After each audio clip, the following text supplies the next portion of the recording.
sometimes for the Skype, Yeah. and I can see myself laid a little Yeah, bit yeah, on the yeah, yeah. rim. So what I do now, because they changed it. So I was using a webcam, but it started like timing out. So I was like, man, I just use the feed. And when I do is like for the one in the top, I just put like so I'll put Bridgemoto Touge techniques up there and everything, to like the little icon for people who got it, or I just block it out. But yeah, man, I'm gonna go ahead and get started, man. All right, what's going on out there? YouTube's gonna be, well, YouTube and SoundCloud, or wherever you're looking at or listening to from this. It's gonna be Donnie coming to you from South Japan. Got my guy back in the saddle again, Alan. He's rocking his Bridgemoto orange. I got the fresh Bridgemoto jumper here and everything. And also, it's funny you got the Pinku Style banner behind you, because I was like, man, I was gonna put a Bridgemoto sticker, but the only one I have was black. The only one I have, like, I got two black ones, and of course everything's black here. So even though I put it up, you wouldn't be able to see the sticker, man. So I definitely get some more for you in there, man. So before we get into it, man, what's going on? What's new, and what you got coming up, man? As far as new, man, just trying to take care of these customers. Our main thing is just restocking products. We've had it was a really weird year, obviously, because of the timing of everything that everybody knows about. But so now the biggest things that we're doing is just restocking. We're working on some new shoe developments. So 2 new shoes that are going to come out for 2021. And that's the thing about our business, is that you can't start in 2021 and try to release something. I got to shoes and get it tested, get it fire approved by SFI. I got to get the samples made, and they've got to, make sure everything's perfect. Then I can go into production, and then that production is 3 to 6 months. Right. You always got to plan ahead. So that's the biggest thing that we're doing, man. It's just trying to work on some great products for 2021 and just trying to stay afloat. Yeah, because that's like cool. Because of course, I'm in the traffic with you and Cadell with the suit and everything, and you were saying like, yeah, man, thanks for not waiting to 2 weeks out, because dudes think you can make, like, I can't make a suit in 2 weeks, and like, and dudes really like, and that's why, like, I don't know why people think, like, they don't realize, man, like, the lead time, just making shirts, like shirts for, like, I just ordered those shirts. That's 3 weeks of lead time, until they get done. And I order them, pay for it, and I kind of forget about it, because I know, Right. So like I'm pretty sure you're the same way like me, man. When you order something, like, if you don't hear nothing back in a week or 2 weeks or no update, then you ping them, but you just generally let them do their thing, because you know how it is as a business owner. And, most people like, man, it's been 2 days and what's going on? I'm like, dude, I'm getting like you say with these, you were just waiting on the straps here and everything. So they came in, and then, like, I got a couple more weeks to wear them, and then I'll switch over to the other ones and everything. So, but yeah, man, guys that don't know out there, again, Alan right here is my guy, number one guy for safety equipment, crew stuff. We'll talk a little bit more later about the stuff that's going to happen with Formula Drift, D1, and all that stuff as I come back to pro drifting, and we'll see, come back to it, and also grip as well. So different things, we were talking about the helmet and everything, the Hans device, which is not needed at this point for anything over here in Japan, but as far as drifting, but for the grip stuff, they are requiring it, because you're going really, really fast to stop and everything. You got all that stuff going there, man. So, but yeah, man, like I say, it's just you got the gear going on, all that stuff is going up and everything, man. So as far as you, man, what are you looking forward to the most? Your personal goals in 2021 and everything. What's going on with that? Ooh, that's a good question. Yeah. Personal goals. I'm really working forward to building a inner team for Team Bridgemoto. Right. We talked about a little bit about that offline. I won't get into too many details, but basically what I want to do is I want to franchise myself as a grip racer, and as well as having just one really good rally driver, drift driver, and one really good drag racing driver to showcase Bridgemoto products. But instead of doing a little bit for a lot of people, I'm going to still do the little bit that I can for people that are getting in the entry and trying to figure out the sport. But I really want to do a lot more for the guys that have put in the work, the 5+ years, that are at a level of a semi-pro or above, right, and try to help carry that weight with them. And that's why you're going to be seeing a really cool release this month. You already know what that release is, but that's going to help a lot on that job. So yeah, man, that's definitely dope, man. Because that's again, we've known each other for a little bit. And it's like we learn, and it's like we share the same ideology, which is why we get along so well. You know, a lot of guys, it's like, you know, in Japan they do a thing again. I always bring up Top Secret GTR, you know, Ariyama Miya with the rotaries, and they did it. They came out at a perfect time where there was no specialists for certain applications, and also it kind of goes in line with like the Japanese psyche, how they think they got to do master one thing. Like you got to be the 2JZ guy and nothing else, because they feel like they don't know nothing else. When I'm like, in real life, like that knowledge you have to be a badass 2JZ specialist, it's the same process as to build an RB, to build a 4AG, to build a 4G63, to build a B16, whatever, all the engines out there, man. And that's one thing with me and you, we're not afraid to take on those jobs.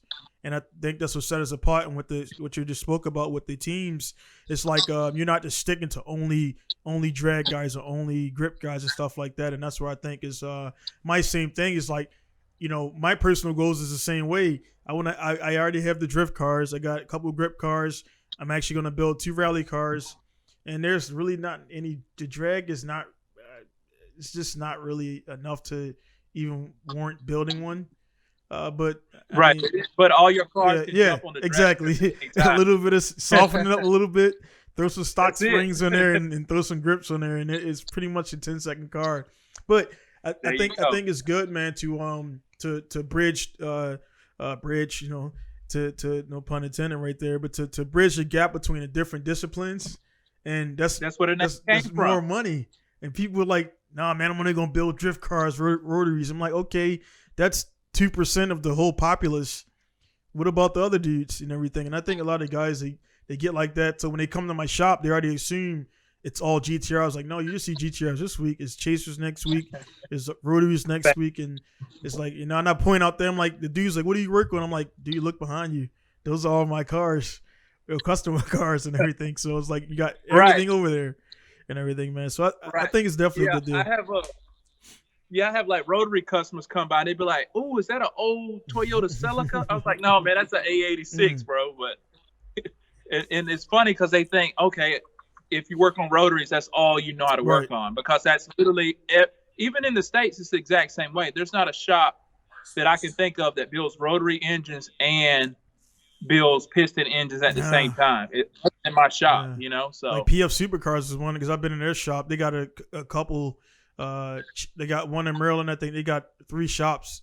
So that's like one of the only franchise shops I know is Peter something, Peter Farrell, something like that. It's PF Super. It's like PF something. If you look it up, you guys know what I'm talking about out there. But they had no. I mean, there was this the rotary. So if you come there with a Subaru, what are you doing here other than dropping your buddy off to pick up his rotary? You know what I'm saying? So it's like that's the biggest thing I try to stress, man. And I know you do it too, is just showing the guys that, hey, I do this. The Subaru truck was a spite build because some guy, some dickhead around the local said I couldn't do Subarus.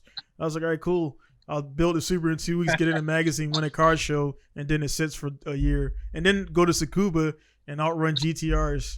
And your car is doing what on jack stands? It's like, okay. Right. That's still one of my favorite videos of yours is the Tsukuba visit. And that was a pretty sweet one, man, because I could see you were passing people even in the video. With a $1,300 car. With a $1,300 build. Right. I mean, the ECU costs more than the build. Like, it's like the health.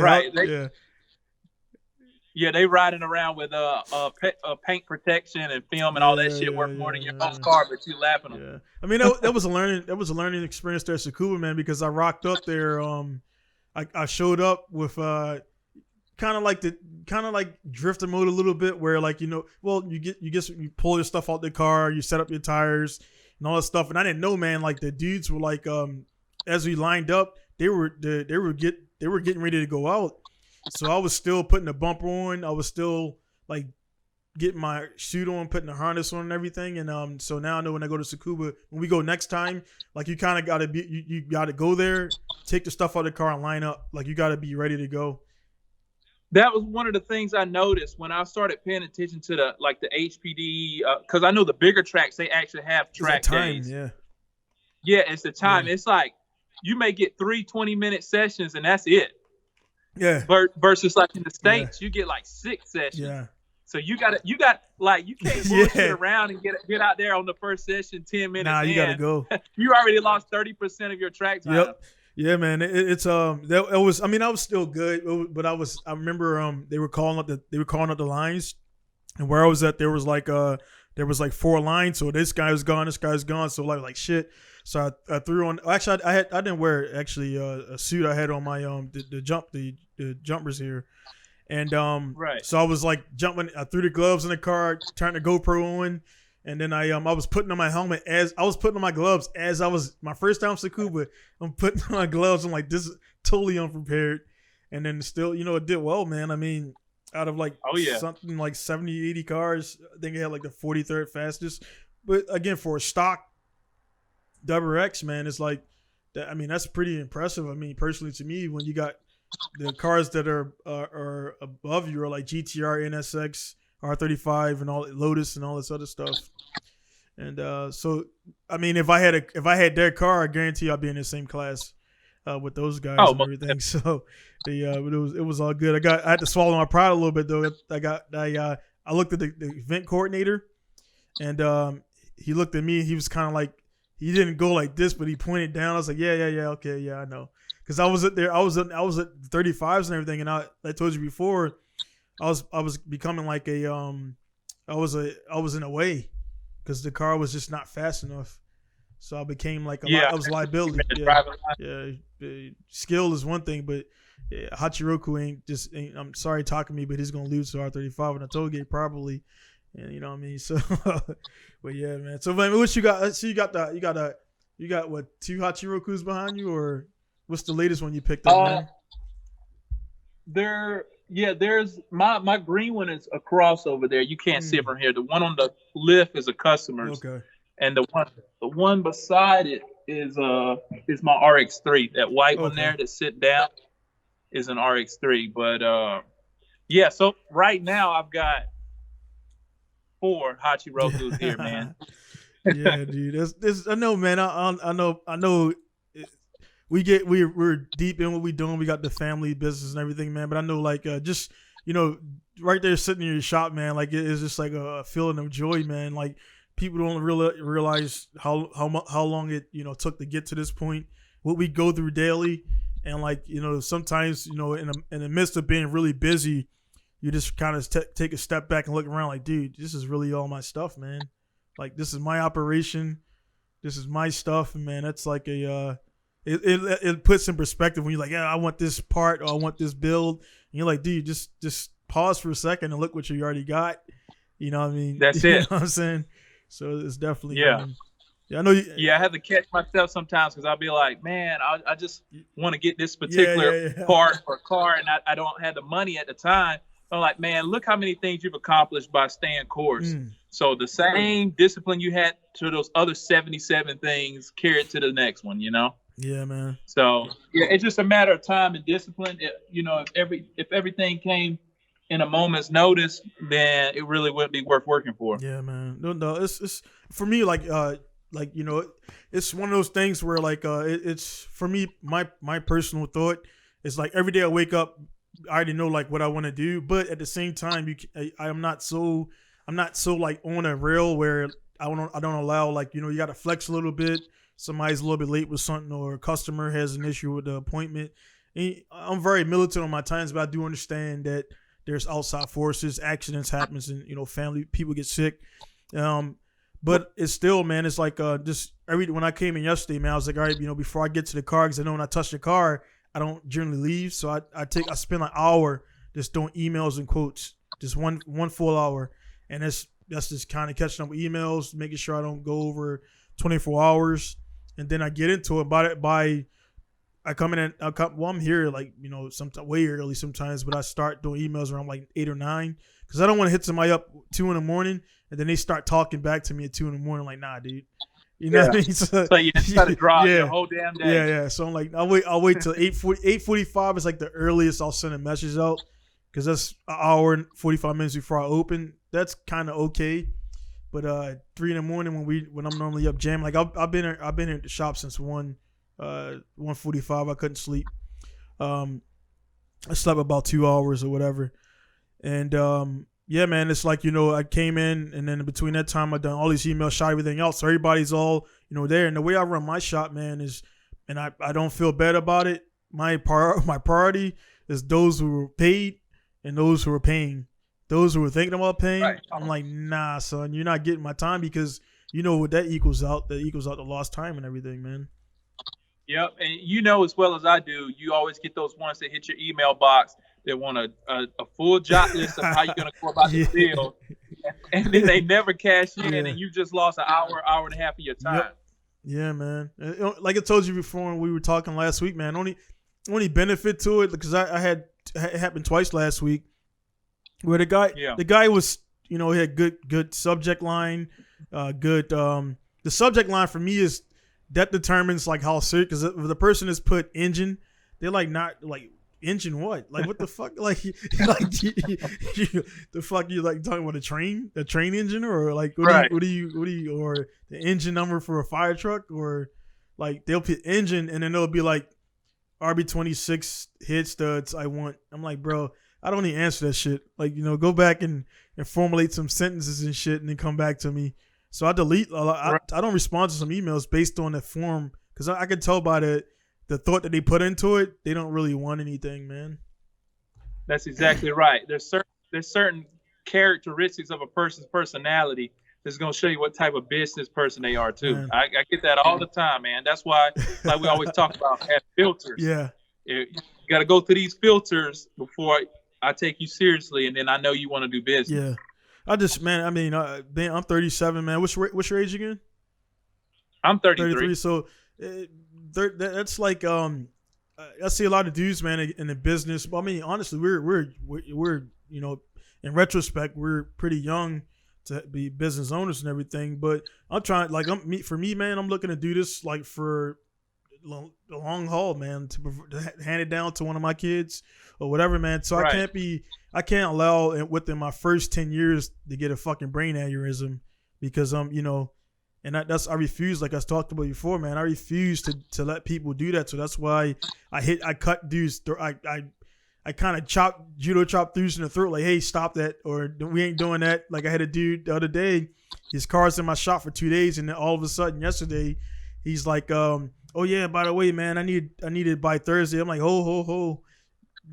This deal that you got going on, you knew about this since last week. You told me that when you dropped the car face to face and I take your key, not like, because I had to delay because some other stuff was going on, and I was like, your car's here and all this stuff like that. It's done now, but I'm like, I was like, man, look, if you come here in the future, like you can't be dropping shit on me like this, because I don't play to. I told him straight up, my exact words is, I don't play to personal timelines, because that's forcing my quality to go down, and I'm not going to allow that. So exactly right. Yeah. Yeah, man, I agree with that 100%, because if that was a concern, that should have been negotiated up front. Yeah, I would have delayed the job, or or whatever, man. So I know we got some customer confidentiality stuff, but I mean, this is we're guys out there who are listening, watching.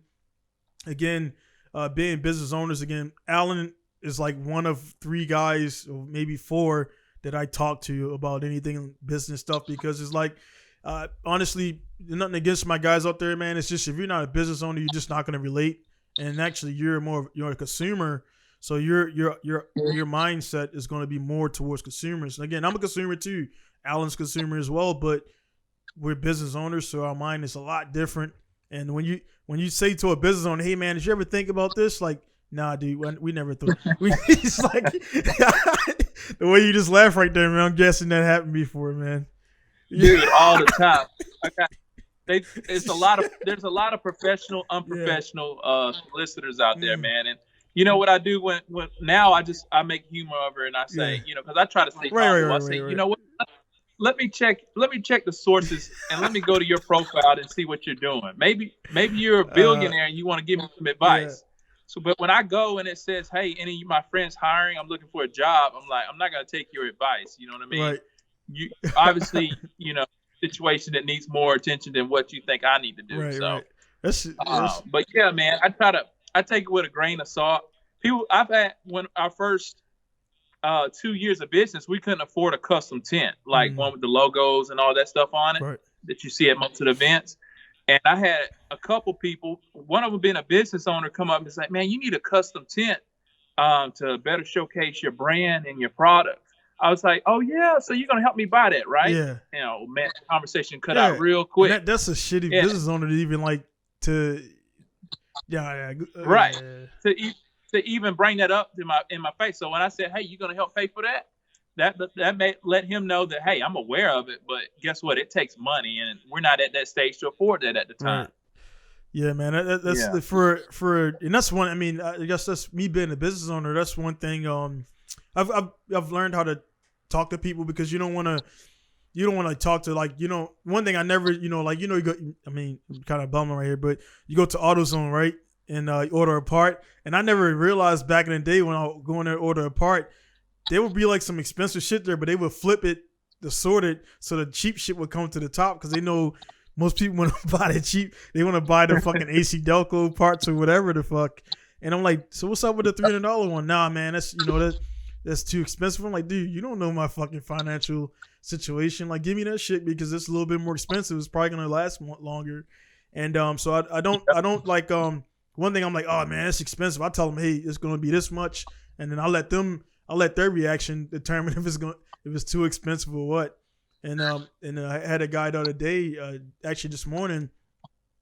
He was talking about he wanted an engine build and everything, but he wants to keep everything under 10. I was like, dude, if I open the engine up, it's already over 10. He's like, oh, okay, right, they're gonna see it right there. I was like, I don't got to quote you for that. I was like, if I open the engine, it's already over 10 with parts and labor included. So we're not gonna do that. Yeah. And this ain't 1994. Yeah, I'm like, maybe if you got like, I mean, in the States you got some of the V8, you can get a full rebuild kit for like $1,500, but that's a different. You got to work on the Chaser here with a 1G in it. Like you talking about you want BC this and BC that. I'm like, nah, we parts alone you're over that. So right. Yeah, man, that's crazy, man. Yeah, man. At the end of the day, it's our job to educate the consumer on what's realistic based on their budget, but it's also their responsibility to do the due diligence to understand the price points on things, Right. And what I don't, I can understand back in the day before the internet became like big, but I mean, dude, you can go online. Right. I mean, I'm no lie. If I've never done the job before, I go to Google and see what the average cost is. I mean, I don't match that because I'm going to say, the average cost this, but I know the average guy ain't cleaning shit. They ain't, taking the care. They ain't taking pictures like how I do for all mine. That's just one of the things I use for proof and also for my own records. So I factor in all that stuff, my lift time. They like, man, what's the lift fee? I'm like, that lift ain't, that shit costs money. You know what I'm saying? Like, so the one dude's like, hey man, why is it lift fee times 3.5? I'm like, 3.5 days do the job. That's $28 a day. You're gonna pay that, or we're not gonna do this job because I'm not doing it on the ground. And one guy asked me that shit. He's like, man, because you do it on the ground. I'm like, nah. Why the fuck would I? I got two lifts in here that cost about $7,000 together. Why the fuck am I gonna get on the ground on a creeper to save you $30? I'm like, if $30 is the issue, man, then just recalculate your relationship with your wife and come back later, man. So yeah. And what they don't realize is that, okay, just like myself, if you got two lifts, if you tie up those two lifts for, let's just say, engine rebuild, and let's just say that they want the suspension redone at the same time, you can't pull it off of the lift. That's blockading the two small jobs that could have came in between those jobs. So that covers the lift time. Yeah. You know what I mean? Those are jobs that you can't recover. Yeah, that's one thing. I know you feel the same way. I hate immobilizing a vehicle on a lift. Like, that's why I generally don't have that issue because I have suspension here, arms here. But sometimes shit happens or whatever. Then you have I had that 34 on my lift for a little bit because I didn't want to move that car around and like pushing it, put a dent somewhere and all that stuff like that. R34, and I mean, not saying it's any special, but like I got a 32. I got a 32 coming in. Well, it's already here, but I'll be doing the engine. But because his job is so big, once I pull the engine out, I'm pushing the car back outside, I'm parking it, and then once I do all this stuff, then I'll bring it back in. So I tend to I don't like to I don't like to immobilize the car and then have because now I got the 2 lifts. Now I want 3. So it's like I got the but I don't want to. Also, I don't want to because I like the flat floor space too to move stuff around and I don't want to take up too much space and everything. So I might get one of those little mobile the oil lifts where the kind of like the scissor ones where it can lift it up to about 3 feet and I can, if I have to, crawl under it or just change wheels or something like that. But right, perfect for like brake jobs, suspension, kind of stuff. And then they roll up, and I think some of them even tuck up against the wall. Yeah. Because they get the one I'm looking at that's about $1,200, and it's perfect for corner balancing. So it's like because the wheels are kind of they're off, and the load weight is like right in the center. So the corner balancing plates, which I'm getting, will go right there, and I'll be able to raise it up and down and make quick adjustments. So I'll be doing that. Yeah. What are you saying? No, I was saying that makes perfect sense, man, for doing that way. Because they're like all the wheels are freelance. Yeah, it's the one at Costco. It's like it's just a little oil operated scissor jack. It's like 110 volts, and it's all operated. It lays down. That's the one all the weekend warriors use, the Corvette dudes and everything. So. They got I see a lot of them pop up on my timeline, like people that I'm friends with, and they love them, man. I haven't seen any bad reviews. Yeah, they good. It's just the price is $1,200, man. That'll save. I mean, just for doing tires and brakes, man, it'll save. But it's like it's great too for the like the really low cars because I mean it's flat on the ground. You roll over it, and it's like right there, so it just pops up and make sure the pads are there and everything. And that's the biggest thing, man. I see a lot of dudes. That's one thing. I never want to drop a customer car for a lift, man. Just by like I'm careful about that. When somebody comes in, if somebody ever comes to my pad, I'm like, hey, stop there. Wait till I put this pad on there, then I'll get with you. Like I never stop on a lift job and like go do some other shit or even sign a delivery. I told the delivery guy to wait, man. So. Yeah, you got to, man, because one time I almost messed up. What I did is UPS man showed up. I was in the process of letting the car down. Yeah. I had already let it down, but I forgot to remove the legs. Oh. Luckily, the car was at stock height. So when I went forward, I could feel it bump the legs. But if that was a lower car, it would have ripped the side skirts off. Yeah. Yeah, so I was like, man, from now on, anytime you come up, I finish what I'm doing, then I walk out there. Yeah, man, I've done it. I've done it like that's one thing I don't like to. I mean, I tell the guy straight up, man, I'm a perfectionist at what I do, but mistakes happen. Thus far, I've paid for one bumper repaint. I paid for a brand new hood for FD, and like some other little knickknacks that my assistant broke, like a mirror. And also the biggest thing, the FD door handles, man, the stock ones, the little plastic. Oh, they break these anyway. So I had the guy open it for me, like, hey, open that shit first so I can see if it's cracked or not. And then I really inspect them because dudes will be like, they'll know it's broke. They'll super glue it back there, and then they'll know when you open it, it's gonna break. Oh man, it broke there. I'm like, nah, we're not gonna do that. Oil, I know. I'm pretty sure you're the same way. I check oil. I had I check oil when guys. I've had guys drop it off empty.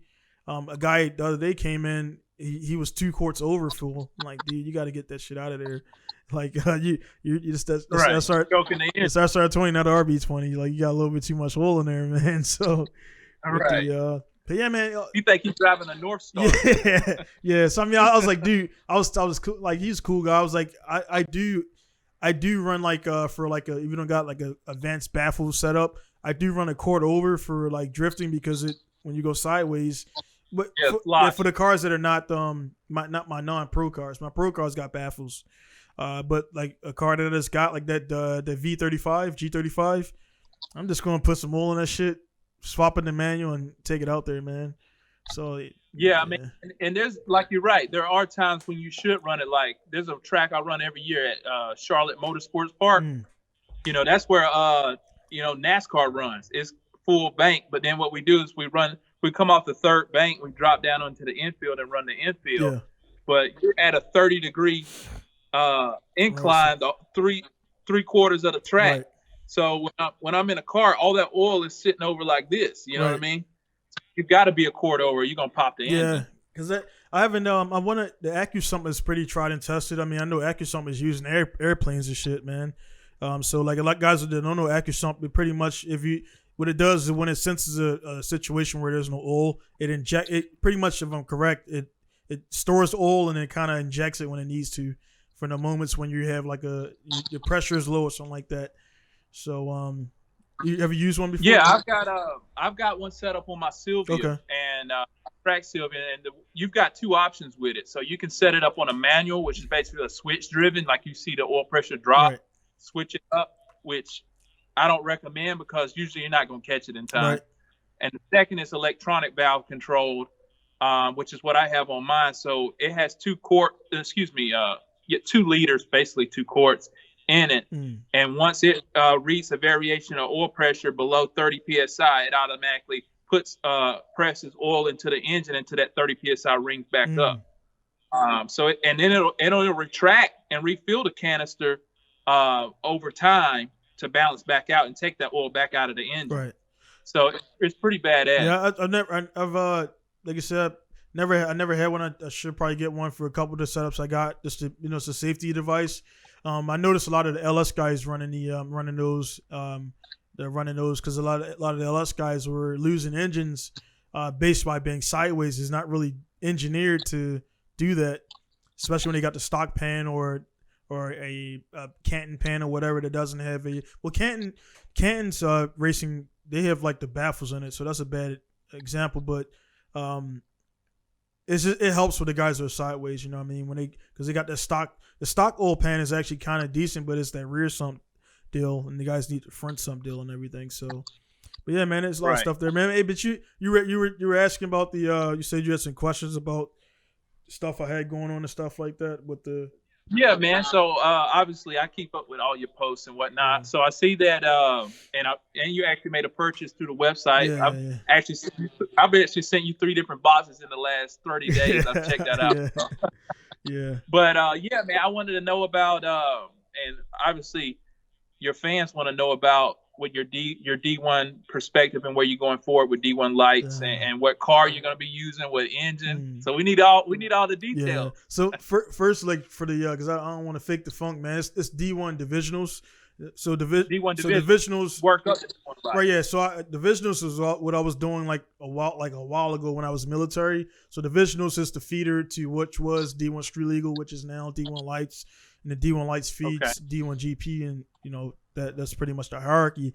So it's like I was doing that, and then I got my pro license under King of Drift Kings, King of Europe, and then I was like, man, fuck, why would I go like back there and do that stuff? I'm like, I pretty much kind of was done with D1, but it's like one of those things where I thought about it. It's like, I got the pro license with this organization. I'm really cool with the owner, Mike.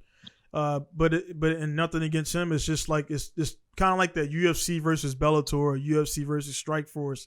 It's like, cool, you're a Strikeforce champ, but what about UFC? And it's like I just gotta for me, I gotta, as a personal thing, I just want to obtain that license, do whatever. I'm in a situation now where I'm better able to do it, and just by taking a trailer to my pro event, and I didn't get a single point all those years of D1 divisionals. I did from 2011 to like 2013 or 14, not a single point, not 1 point. And I go to my first pro event with I had the car prep.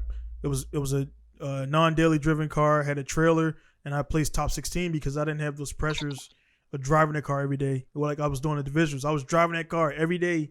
Then on race day, I would load up and go to the track. My alignment is all fucked. I've got all these extra miles on the engine. I'll blow a coupler off and stuff like that, man, where you just got a dedicated track car.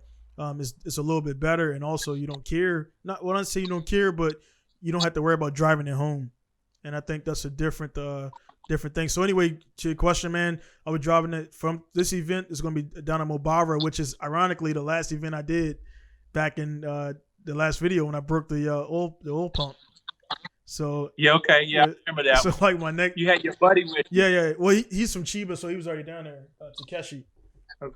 Yeah, so Takeshi was already there. Then that's when I met Kansan, who just sent me an oil pan for the rear sump oil pan for the Cappuccino 1J, so that's still cooking. But yeah, I'm taking the car down there. I mean, I'm actually, that's why I was here at 1 o'clock. Honestly, I couldn't sleep because I got to push this customer car out, bring the 3200D engine out, machine shop by the end of this week, which today is Wednesday. So tomorrow, engine out, inspection, machine shop by Friday. That's 48 hours. Then once I get this car to the machine shop, then I got to bring my S14 back in and get all of the, get everything ready, man. So I got to fabricate some stuff. I got the harnesses coming. I got to throw a random seat in there for now. I got to do the Sicky e-brake, but the chassis is already done. It was the chassis I'm using is a prior FD D1 machine, so it's already fully roll cage, fully welded. I just got to put the engine in there, and it's lightweight, dude. It's lightweight. The doors are like they're hollowed out. It has the Lexan glass all the way around except for the front. So that it's just pushing the car. I can push it with one hand. It's very lightweight, so I'm looking forward to getting that. And it's just GT35 82R on RB20 stock manifold. So it'll be good, man. So that's what you run 25 engine. Yeah, 25. Yeah, so I got the 25 engine. It's a low mileage engine. It's actually all stock, but it's a low mileage engine. It's never been drifted. And this event. I'm not going in there like saying I'm a steamroll people, but the thing is, like, it'll be me and like 4 or 5 other guys that are in my situation where we're like established, but we've been away growing our businesses. And actually, the guy who I got the car from, Kenji Yamanaka's been FD everything for years, and he's doing divisionals because he's like, dude, I've been out of the game for 10-something years. It's like it's practice with points. That's what I put. It's practice, but I'm getting points as well if I qualify and do all that stuff. So I'm going there with the So I'm going there with the intentions I'm definitely going there to put out max effort. Mobara is a smooth circuit. I'm very comfortable there. I got the skills. If the car, it doesn't have any issues, I'm pretty sure top 4, man. Fuck that. That's what we're about, man. Yeah, man, that's it. Yeah. Top 3. What you talking about? Yeah. So yeah, dude, that would be. Because I came there last time. Then the car broke, and they were like, "Dude, can you just do a little?" They were pretty much going to give me the license. I was like, "Nah, the oil pressure dropped. It's not my engine. If it was my engine, I would have did the 1 lap." Because he was like, "Dude, we just need you to do." It was a trial. It wasn't an event. It was a license trial. So the event, they were going to do like a little grouping, but it was more so, hey, he's good, sign him off. And they just wanted me to do 1 lap with the car. And I was like, nah, man, I can't do that with it. It was the turbo was blown, so wasn't making boost, and I didn't want to break his engine. So right, yeah, you just made a sound decision because at the end of the day, they're gonna be happy to see you come back, man. For them to have that the first time. So the guy, it's gonna all the owner actually, he remembered me because he called me on my phone the other day, and we were doing event entry, and I was like, "Yeah, you gotta call my wife. I can't understand you." But yeah, man, it's So in a nutshell, man, kind of like rambling, dude. Like I'm like talking more than you, man. But the reason I'm doing it, man, because I'm just trying to do any event I can do to pad the resume. We talked about it offline a little bit. The furthest information I'll give you at this time is I have aspirations to do Formula Drift Pro 2. That's where it's at right now. Alan is helping me with this right now. But with this year being what it is, next year we'll see how everything is going to go. Also, I got twins on the way for those guys who, I put it out there. It's no secrets, but we got 2 babies on the way. It's supposed to be 1. So that's awesome. So we're expecting 2 more kids in like May or April. So that's going to change things a little bit, man. But my thing is just, the drifting is cool.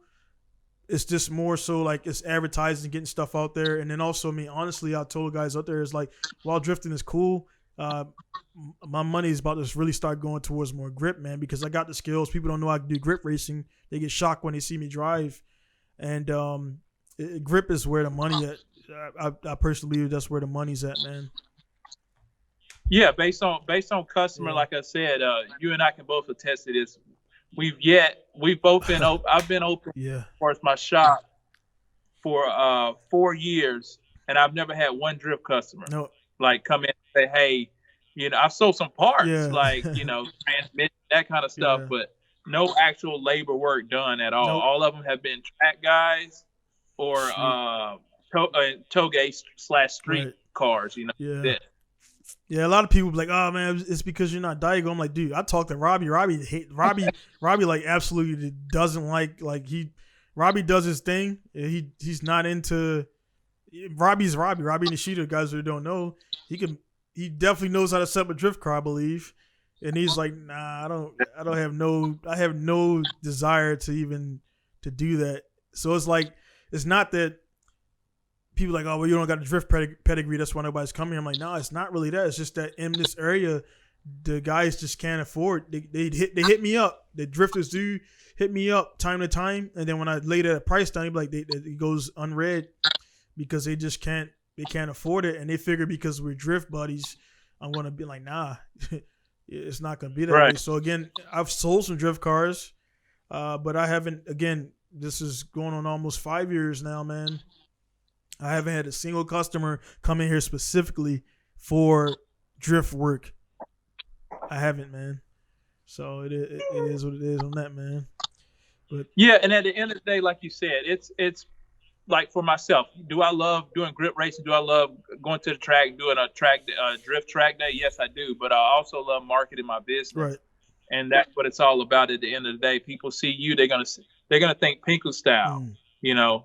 And they put those together, whether you're drifting, whether you're doing time attack, whatever the case. So, you know, to me, it's a way to basically drive professionally for your business, right. And also be a write-off as marketing. Yep. Definitely a write-off, man. And it's like, man, with that stuff, man, it's that's the biggest thing, man. Like when you see a shop owner who's doing performance work, and I know a few people, man, it's not a knock against them. Everybody does different things, but a person that's a shop owner who they don't race, man. They don't race. They don't get on the track. It's like to the customers, like, oh, so you done this? Like, nah, well, my customers have good results, and that's cool. You know what I mean? But it's like, it's kind of like that deal when Takumi didn't know what a tachometer. He was revving out at 7,000 RPM because he was trained. Then dude's like, yeah, you can go to 11,000 RPMs, dude. Now the cars are totally. Now you got a whole different beast right there. And that's why his dad's leg was messed up, because he was doing 11,000 RPMs out the box. He's only doing 7,000. Right. And that's like we talked about before, when a dude gets they get a brand new turbo, brand new engine, then they drive it around and they shift it at 2,000 RPMs. Like, dude, you're loading the engine in a bad way. Like, get the fucking exhaust out. Like, get this shit spinning up, 3,000 RPM shift. Go to the next gear. The dudes are doing 1,000, 2,000, 1,000 shifts. I'm like, bro, he's in fifth gear doing like the engine's bogging and shit and shaking and everything's rattling. I'm like, dude. Yeah. I've had a couple. Usually with my customers, what I like to do if it's an extensive build, I take a test drive. Yeah. I had one dude who was like, "Hey man, it's starting to smoke out the back." I was like, "Yeah, it started to smoke out the back because you got oil coked up in your turbo that never blew through." Yeah. You know what I mean? And if you don't get the RPMs up, especially on a rotary, man, they're gonna blow all kind of shit out the back once you rev them out. Yeah. That's always like I said. We talked about that one time. I let the one guy who since I started doing test drives on the bigger jobs, that guy shouldn't have left without a test drive, and I regretted that. And again, we talked about going against all stuff and everything. I'll like for a light job, like when I do brakes, for example, I did brakes and rotors on a Brembo stuff on a GTR. I already do I bet them in for the customer, already heat them up. That way when they drive, they don't have to do too much. They just go. Right. But even with the brakes, car stops. I know it stops. And I'll ask for those jobs. I'll ask the guy, hey, you want to do a test drive? Because it's like if I do a performance inspection, I'm not changing anything. But any engine builds and any tuning, we going for test drive, so I can show you. Yeah, man. You know how it is, man. It's like, what's that rattling? I was like, man, you asked me to put in a multi-disc clutch. Yeah. You're gonna get rattled, bro. Yeah, that's all crazy, man. But hey, man, what's your have you been to Europe before? I have. I actually used to live in Europe. Yeah, that's for sure. I used to live in Istanbul for 2 years. Yeah. So how was that as far as because we hit on it first, we didn't really talk about it. So when you were there, man, what was the were you doing car stuff there, or you just were at school, or? So when I was in school, I majored in international business, and one of the mandates to get an international business degree is to spend at least a year abroad. Right. So I was there for school, but I've always been in the cars, like we talked about, since I was been a kid. In the sense of, I always just love how it worked: RC cars, Hot Wheels, all that stuff. So, but yes, I was in the cars. One of the cool cars that actually stood out to me, because obviously Turkey is the only country in the world that resides on two continents, Europe and Asia.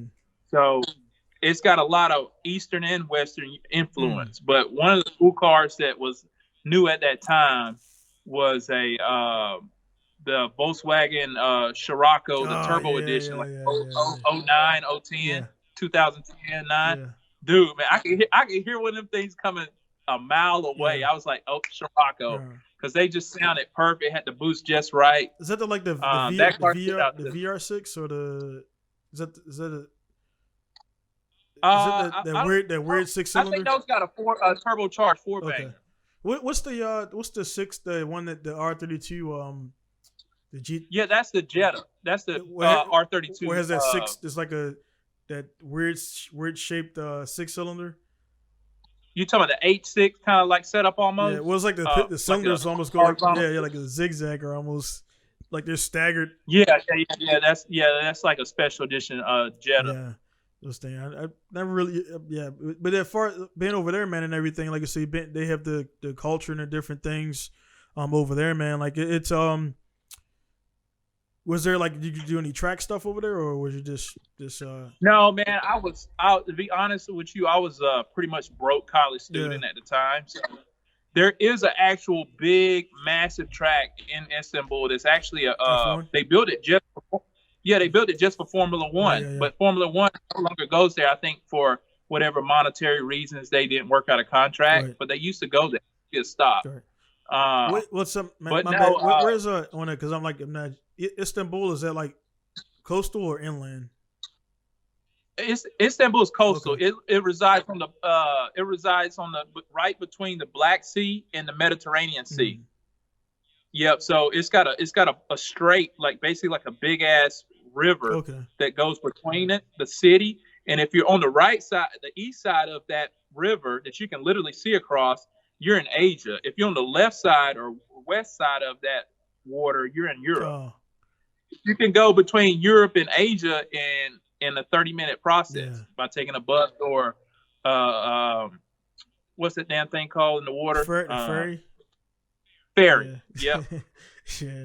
But yeah, man, that's like again, man, it's getting the thoughts in my head, man. Like, of course, I mean, I know what time is it over there, by the way? Right now it is 5 minutes till 7 p.m. It's 7 p.m. It's actually it's 7:50. It's like 50 something a.m. here, man. So one thing, like, with the stuff over there in Europe, and like, you're wrapping up your day. I'm about to get started on my day, which is gonna be a short day because I actually was here since 1. But the like, I'm thinking about escapades, me and you or whatever, man, in Europe, hitting up the Nürburgring and everything together, getting the rental. Because we got to think about it, man. We can, with the advances of Facebook, the way we're not like dicks online and people. I can reach out and say, hey, man, I'm coming to Germany tomorrow. Who's there? And then my dude Martin hit me up, and the dudes I met at Ibisu who did their trip from Germany to Ibisu, they're there. Right. So I was like, hey, man, I'm going to go to the ring. Hey, man, we got a car set up. Just show up and rock out, man. So it's just too easy, man. So like, I'm looking at. See, now now you're talking my language. Yeah. I'm looking at, your girl is growing up, man. I got 2 more on the way, so it's like, we definitely want to do some stuff, man. Like I just want to do some stuff, and that's why, like, again, I'm doing the whole D1 stuff because again, you can't be big head and say, oh man, I'm above that. I got pro license, blah blah blah. Like, dude, I've been away for 5 years. Yes, I can drift, but it's like you don't do something for 5 years. You got to kind of you got to get a tune-up fight first, man, before you jump right in the ring with. There you go. John. That's what I was gonna say, man. It's just like you can't jump in there with John Jones, man. It's just like fighting. Yeah, man. We're both into mixed martial arts. Yeah. You don't climb in with the champ just like they say from Fast Food. You don't climb in with Ali just because you think you can box, right. Or that you did box. Yeah, man. And like you said, how many Bellator champions or Strikeforce X champions have you seen go on to the Contender Series before they went into the UFC? Right. Getting that tune-up fight. Right. Basically say, okay, this is the proving grounds. You look good here. We'll either get you on a program or we'll bring you right in. And that's all you're doing, man. You get tuned back up. And there's just so many. I know, I'm pretty sure you may have seen, I posted a link about it. Well, I made a little video with a dude, I think it's Joe Quinn, Buckley knocked that spinning kick thing. Like, dude, oh my God, that is the best. That is the best mixed martial arts knockout of all time. And people like, it's weird, man. Like, people were like, one guy I watched a few podcasts, the Brendan Schwab guy, man. He was like, well, it's not like, he was comparing Anderson Silva's knockout when he knocked off Vitor Belfort with that front kick deal, and he's like, well, not even close. And then I'm like, dude, it don't matter who to do. Like, it don't matter. Like, dude, I guarantee you, Anderson Silva's like, fuck, man. Like, everybody, it wasn't one person to say, oh man, that was whack. Every fighter was like, dude, holy shit. And then like everybody was saying the same thing because they may have lost before. That dude, man, it's like, bro, that sucks, man, to be on the receiving end of that. But it could have been reverse roles. He could have been a dude that pulled it off. And it's like, man, that guy, yeah, I don't care who it is. Here's three factors to that knock. First factor is he landed not fully extended and not too short. Yeah. If you watch it in replay, he landed it mid-range, so when he connected, he followed and pushed through. Yeah. Number two, the fact that he landed that type of kick, but it hit him on the chin. Yeah, right on the flat on the chin, man. Which is the number, if you're not into mixed martial arts, that's the number one spot for a knockout. Yeah. On the chin. And he hit him on it was the front. It wasn't the side, it was the front. And normally, the knockouts normally come from like here. Like, yeah, he landed on the butt chin, man. Yeah, and then like, I mean, you watch the slow motion. The guy even said like he's a good sport. He was like, hey man, thanks for sharing the octagon. He was he said I'm gonna get better because you could see like, I mean, I trained, so I think I could definitely speak it a little bit, but you can see in the slow motion where like maybe if it was a more like I guess Israel Adesanya, he would have moved. He wouldn't have held it that long, and he would have moved because the guy held it. And he kind of just like, he watched it's like it was happening so quick, but slow at the same time. But he like watched the kick happen. Like he held the foot. Oh, definitely. You can't react to it. Yeah, it was just fast. And he wasn't expecting the dude to do a reverse, whatever the fuck that was, man. That was crazy. Hey, yeah, so basically that's like it's basically a 1 foot spinning roundhouse. Yeah, and it's like an unnatural, he's spinning unnaturally the other way. Yeah, it's like they call it skateboard reverse aerial. Yeah. That was the reverse aerial. Yeah, dude. So I put up I don't want to put it up on the thing because I don't want to get like flagged or whatever. But yeah, I put the little. Right. Nobody really responded to it, but I put up the little meme about 2020, and you know what I was most impressed about though? Yeah, I was most impressed about number 3. He landed on his feet after he kicked. Yeah. Dude. Can you imagine how hard it is to land on your feet after that? He's holding 1 foot. Yeah. He spins and kicks him and lands on his feet. Yeah. But, that's straight athleticism, and man. all that stuff, man, the reason why, because I didn't know who that guy was because he was prelims. So that, and it's right. I was watching it live. And it's rare that and he got, I don't, but I think he was like, the knockout was so good that they moved him into like he was prelims, but they moved him into the conference at the end because generally prelim guys don't get on the interview. As far as I know, they don't do like on a post. Not unless they're the main event of the prelims. Right. And they do a post, the post whatever, man. But that right there, man. Like people talk a lot of shit about Dana, and again, these are people who are not business people. They see the outside stuff. They don't know Dana personally. I don't know Dana personally, but I'm a business guy. You're a business guy, so we can, even though like Dana's on a whole. He's been running the business long. Well, whatever he does in the business, running it. He's the president or whatever. But he has a lot of cash, a lot of equity, and all that stuff like that. And the fact, he gave that guy $200K because he knew that thing was going to get played the way it did, and he's smart. That thing got millions of views, and like overnight, it's being shared around. I made a meme of it. Everybody else made different memes out of it, and he knows that guy. Like, and Dana's like, fuck, this guy could be the next Connor. Or whatever the fuck. And the guy, he got the body, he got that. If the guy is doing some shit like that in a fight, there's no telling what else that guy can do. And he pulled it off in a fight and knocked the guy out, dude. That's shit that people do in the gyms and they don't really never get to do in a fight because they're so that right there, man, shows that the dude's like he knows where he's at. And what I took out of it, you know, people like, man, it's just a fight. But I'm like, dude, he was prepared. He showed up. He got $200K plus he got $200K bonus plus his fight money. And now he's like being talked about everywhere, man. And it's like with this event I'm going to do on D1, man, I rock up. I know the car's going to be ready. And it's like I'm going there to do what I know I can do, man. And there's no stress, there's no pressure, because I'm there for a different thing. I'm not there to impress my father or like a lot of Japanese guys do. They're doing it for a different reason. You put all that pressure on yourself. It's just like before a fight, man. You psych yourself out before the fight. And when I do jiu-jitsu tournaments, I'm like, dude, okay, it's another roll, like big deal. And when you watch professional, no matter if it's Formula Drift or UFC or baseball, the people that are the top of the food chain, they're always relaxed. Right. They look very comfortable. They look like they're going through the motions almost. Right. They're going through the motions because they're not sidetracked by, 10,000 people are watching me on live stream right now or whatever the case. They get it down to a science and they know that they have the abilities and they just go out and do it. Yeah, the Jordans and like, you know, that's like one, like Jordan was so great because he embraced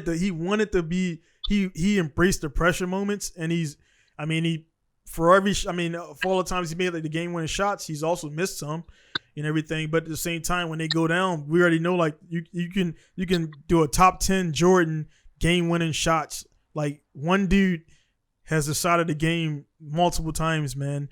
And some guys, man, that's why, you know, people, I know Lakers just won or whatever. I don't really follow too much on NBA, but everybody like people like to trash LeBron, man, because he's winning and like he's not like, you know, he doesn't have a lot of dirt on him and stuff like that. And they just want to look for a reason to trash a guy. And like the stuff they trash him about is because he wants to win. Like he wants to work hard. The same thing Kobe had. And it's like the guys on the team, like they feel less than, even though they're pro guys, they just feel less than because they don't have that same drive. And I'm like, that's why LeBron is LeBron and you are you. And that's, you know, that's, people don't get it, man. No, they don't, man. It's a different work ethic, you know. Like they say, one of the things, you know, I don't follow basketball a lot, but one of the things that I've heard just in passing of interviews and one of the things that stuck out to me is like even Kobe and Michael Jordan, his teammates, not reporters or somebody that know him personally, but his teammates who spent hours on airplanes, buses, all this stuff. They say, man, he was the first person in the gym. He was the last person in the gym. Yeah. So there's no replacement for, you know, practice. You know what I'm saying? If you're putting in more hours than someone, you got to be really sucking at it not to be better than them. You know what I mean? Over time. Yeah. And that's the thing about it.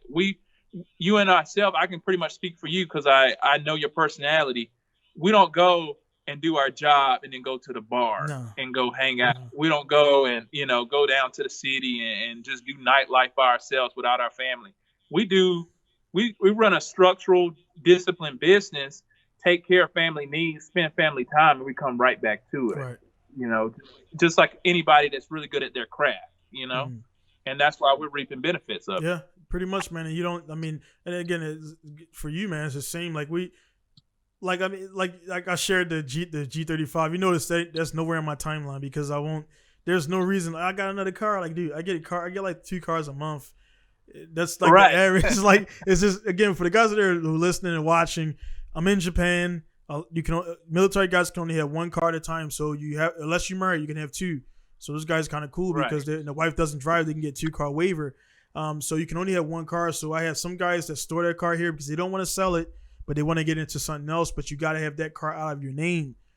So this one, a V35, G35, whatever, 350Z engine, all that stuff. VQ35 or VQ. Yeah. He's like, hey, so I got a V35 for $200, like full car. Got a little bit of damage on it, but it's a full up car. It just needs new spark plugs, no 2 sensors. That's it. Man, we're so like that's why we get along. We get along because we think the same way. I can literally right now go up to 3 cars that you probably didn't even know I have because I just don't post. Yeah. I know. The not, Z is probably one of them. Which the one? Blue Z. Yeah, I got the Z, but I've got hell. Just for example, I've got an A86 out there. That's one of the ones I was telling you. I've got an SVX all-wheel drive Subaru that I'm just. Yeah, I bought that just for a VIP car because I don't have any VIP cars. SVX has the 6 cylinder. The H6, the big boy. I want to get one of those, man. Dude, before the video ends, we're gonna go. Fuck it, let's go, man. I'm gonna crank it. Let's go. Yeah, we're going on a tour. You're the first person. You're the first person I even told that I got it, man. Because here's a third one. Hold on, let me see if I can flip this camera. Let me take this case off. Look at that. You know what that is. Yeah. This is a S13 Vert with let's see, with a pretty clean SR swap. Oh, nice. It came like that. This is my daily, man. So I always wanted one with a convertible and whatnot. Yeah. As a daily, and I said, shit. So now I just go pick up boxes with it. But let's see if this is the SVX right here. I'm gonna see if I can fire it up. Look like the battery. Like, hey man, how much you want for that Cosmo? Like, that's not a Cosmo, right? It's like, basically, Subaru built this to compete with the Cosmo. Yeah, I remember the teacher had the.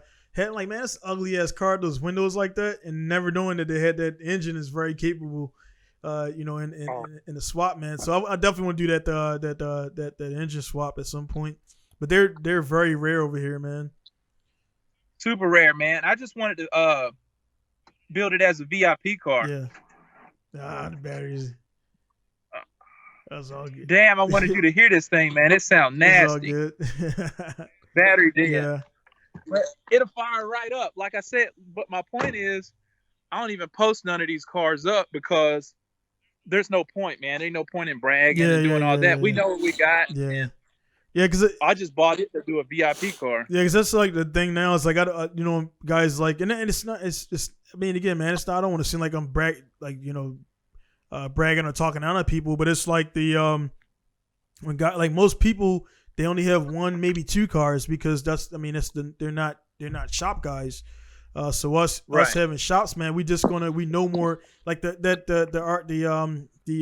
rotary over there, man, the RX-3 that you got. Yeah. So like that probably would never happen, man, if you were just like a regular dude on the street. Like that guy knew you were a shop owner. He knew you were going to put work into it and everything. So he's like, he made it happen. And you guys had a relationship, man. And it's like people know that. So I get like every week, I'm like, hey man, you want this? Some stuff I'm like, I'll turn it down because I got enough shit here.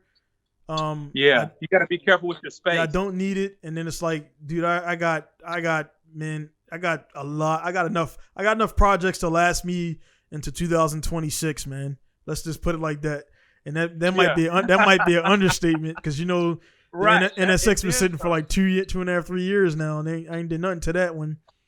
But it's just the money, and then like you say again, kind of reverting back to what we talked about with LeBron and everything, and even my mindset with that too. I stopped doing events since I got the shop because I was doing solo track days and the lower level of events, but now with the shop, man, there's so many people. Like I call, like I said, they won't say it, but I know it's out there because they talk shit. It gets back to me. There's so many people out here that just want to see me fail, man. And I know you got people like that too. Man. And when you rock up and you rock up with a car that ain't ready and it breaks, they're like, oh yeah, see, they'll assume that's your whole business. Like, dude, this is my personal car. I'm coming out here to play with for the weekend. Like that's it. And they just see that breakage or whatever, or even if you crash. Oh man, look, he sucks or whatever. Like, okay, dude, like you're happy, but I still return to my shop with 30, 40 cars, and you know what I mean. It's like, dude, like I don't even want to go there with people, but it's like, bro, this is not the only thing I have. This is like something I'm playing with right now, and it's not one of my series cars. So then people, Japanese more so, they take it like that. So we show up with a car, the Subaru. They thought that was my only car. They thought that was my only car. Right. They think you're gonna show up with your best or not at all. Yeah. So because that's their mindset, but that's not our mindset. Right. We look at it. I just want to have fun. Yeah. Yeah. Right. They're like Hot Wheels to us. Oh, I'm gonna play this one. You know. Yeah. So it's like you go there and it's like, and then the reason why I had a better time because I didn't give a fuck. I mean, I didn't go off track, but I just didn't care. So I was on a straightaway like fifth gear because I'm like, dude, I'm on Sakuba. Fuck this. I'm going. So I'm fifth gear. Everybody else is braking like way before the slowdown where it says 100 meters. They're braking like back there. I'm like, dude, what are you doing? I'm looking back like, and then they would speed up in the corners, and I was simply beating cars because I didn't have any regard for the safety of the car. Like F1, you can't fucking drive F1 car you got to drive it. Actually, I mean, just you can't drive it. You can't drive it slow. Yeah. And and people they were like, you can't drive a NASCAR slow. It won't work properly at low speeds. Like it won't turn right. You know what I'm saying? Like you can't. Yeah. Hell, the engine will probably bog down on you and flood out. Yeah. Fucking man. So people don't know it, man. Like that. And speaking of that, I'm pretty sure you had to tell a customer, like again, they were this is certain like brakes. I had one guy that brakes for, and he was like always complaining about the noise. I'm like, bro, like. I told you these are Kevlar metallic brake pads. They're meant for this. We can switch back to the stocks, but you can't. These are meant to be heated up. You can't drive around with. Oh, most definitely. Yeah. If I get a customer that wants racing brake pads, I tell them, look, I suggest you have a street pad and then race pad swap in because these are going to eat up your wheel with brake dust. They're going to squeal because you're not going to. That's just completely normal, right. And you're not going to do anything legally like that's going to get your brakes up to that temperature. If you are, like, you need to learn how to drive again because you're too much on the damn brakes. So my wife's car, her Evo, she was complaining. I'm like, nah, it's not wrong. You just have Brembo calipers, rotors, and you got metallic pads and everything. So it's just going to squeak and everything. So I tell guys all the time, man. Like I tell that one guy, I'm like, hey. Like if the clutch noise is bothering you, could pay me another $1,200 to swap the stocking back in, and he didn't like that. I'm like, I bet he did. Fuck you think I'm gonna do it for half price? Like nah. Right. Yeah, it's the same job. It's the same job, man. Same price. Yeah. So I'm like, nah, man. Like it's not gonna happen. So it is what it is. That stuff. But I think it's just it comes down to most people they like the appeal of racing cars, but they don't. When it comes time to do race car shit. They don't want to do it. They don't want those vibrations. They don't want the counter effects of the cams or you know. Yeah, they don't want the rawness. They don't want the rawness of a race car. They want the feel. Right. Even like Haltech, I'll tell guys like the one guy was like, I'm like the Haltech and Link. They do a great job emulating, but their focus is high end. Like so, I mean, it emulates. You can get it to run good. I mean, it definitely run. In my opinion. And it's definitely out there. Haltech and Link and Power FC, they do a better job of daily driving cars than AEM does, for example. Where AEM, where I don't like it for daily cars, AEM has they're good results on the high end spectrum, like wide open, where you're not trying to do daily driving. I was telling dudes, I'm like, dude, it's emulating your AC, it's emulating things, and like for example, in Haltech, it'll say, hey, if you got what is it? If it's like the automatic version, like for the Touge and Super, it would only work for the manual version. It do not work for the automatic because automatic drivers are loaded inside of the TCU has TCU there. For the guys that don't know, the Super, some of the automatic stuff is loaded into the ECU, which tells it to shift and all that stuff. That takes a little bit. Yeah, that's too much money to put those in there. Like you got to do something else. It's not going to work. So.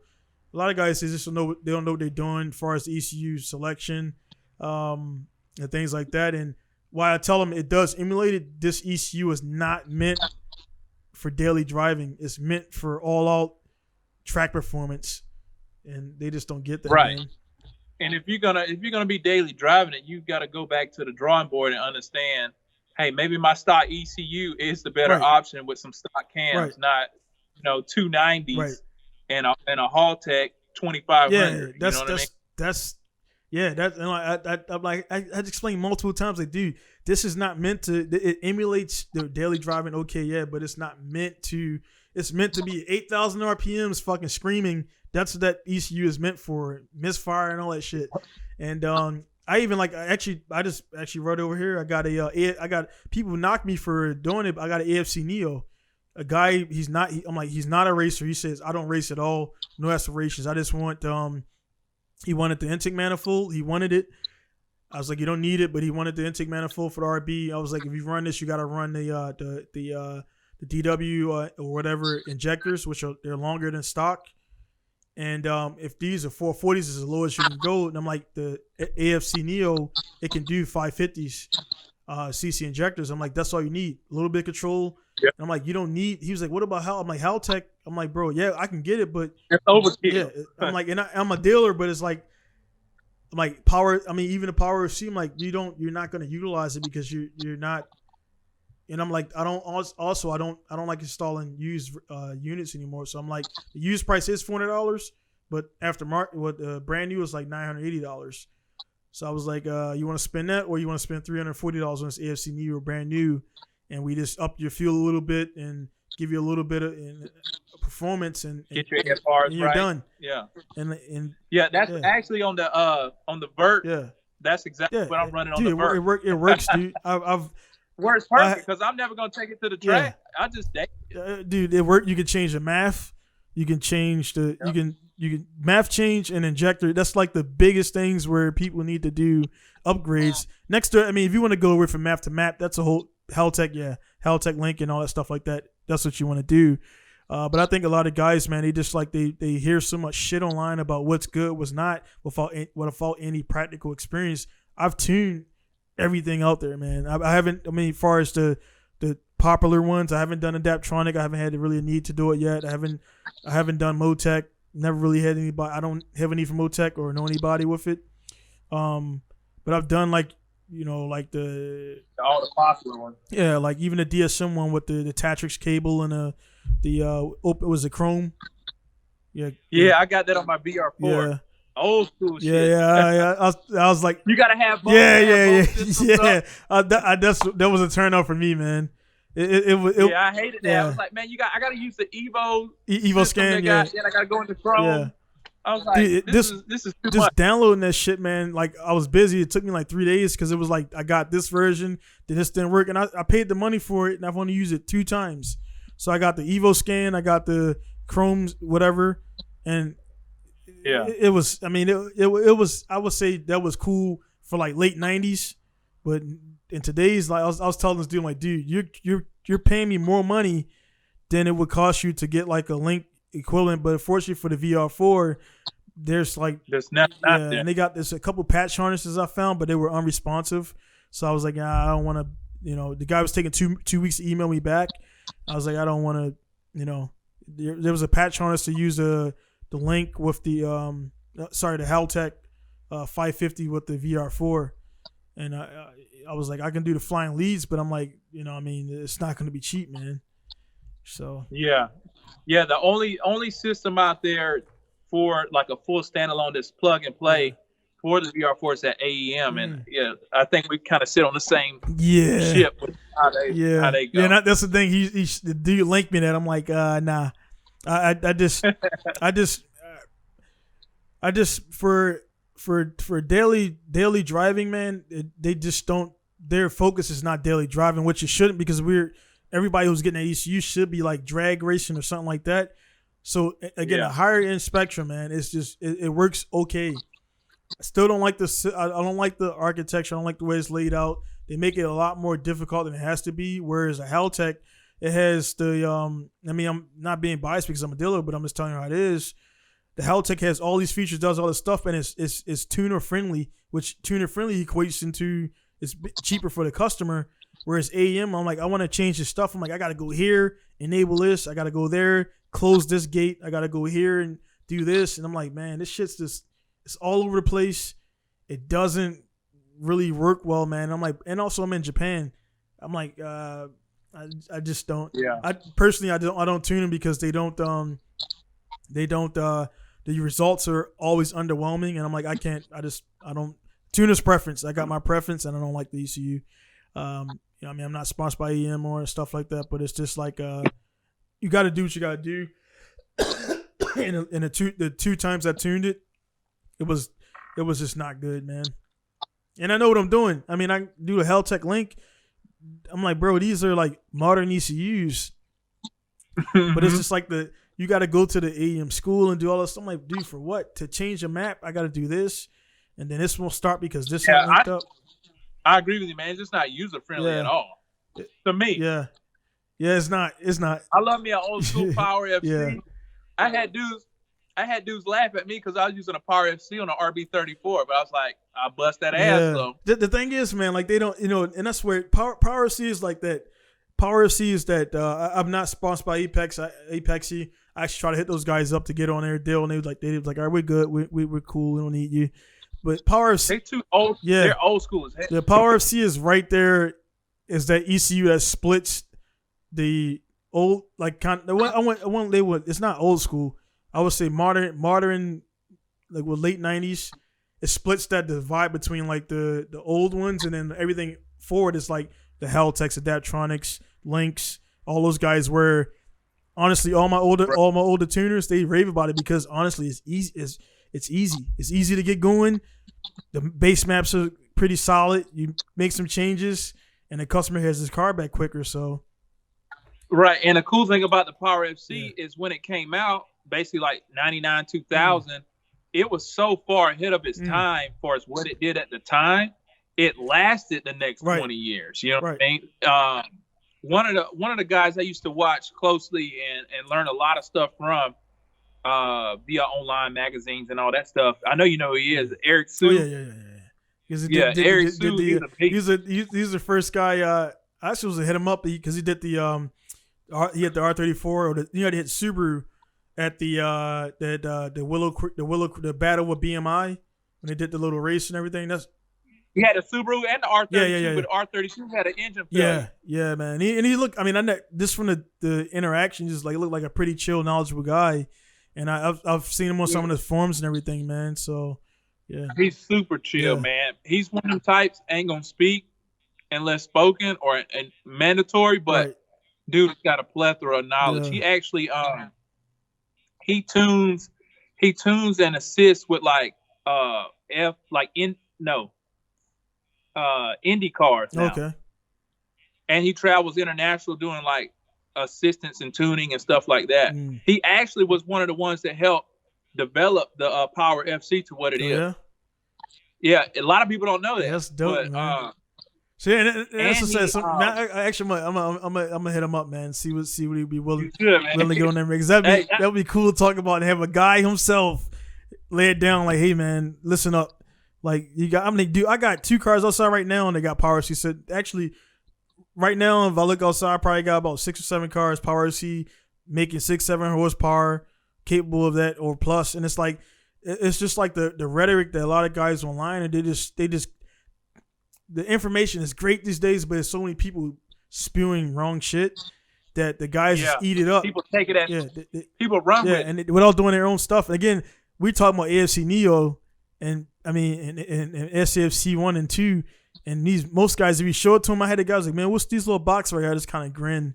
I was like, this dude, because you got the rev speed, G meter. Like when you see that little blue tint with a VTEC, the VTEC AFC, VFAC, it's like that's what we came up on, man. Dude, that was SAFC 1. That was in my 240 KT. I had the 550 cc injectors from the STI. I had the I had an N60. Then I got a Z32 MAF.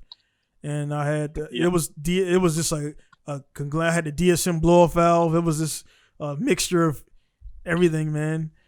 That's how we used to do it though, because we didn't have the money to buy back then. Remember what was that piggyback Greddy that was big? That blue one, which is crap, man. E-Manage.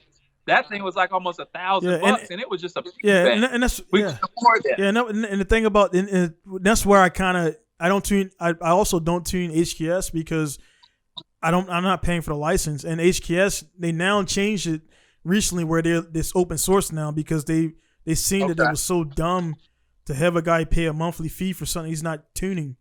So the HKS FCon, a lot of people don't realize they don't know the HKS FCON is actually a piggyback. So when it would be funny, they would down the SAFC, right? And then it was like, yeah, what about the FCON? I'm like, do you know FCON is a piggyback, right? Oh, I didn't know that. Like, it takes up more space. Yeah, it's a piggyback. It's a patch harness. It is all. I've never seen an FCON setup personally that I've taken out look clean. There's just a bunch of fucking wires shoved up in there. All these alligator clips. I'm like, no, dude, you don't make connections like that with alligator clips. And right. I'm like, nah, dude. So that green MR2, which pretty much you don't want to know about that one. That had an FCON in it. I want that one, man. I want you to ship me that one. That dude, I can't believe I got that for $600, man. 2.2 liter, HKS, everything, forage. Like, I know, I'll double it right now. Yeah. But man, it's shit, we all over the place. This man, but I'll probably hit him up, and I'm pretty sure he has a busy schedule, but it'll be good to talk to him, man, and get his idea on things and how he sees the current market.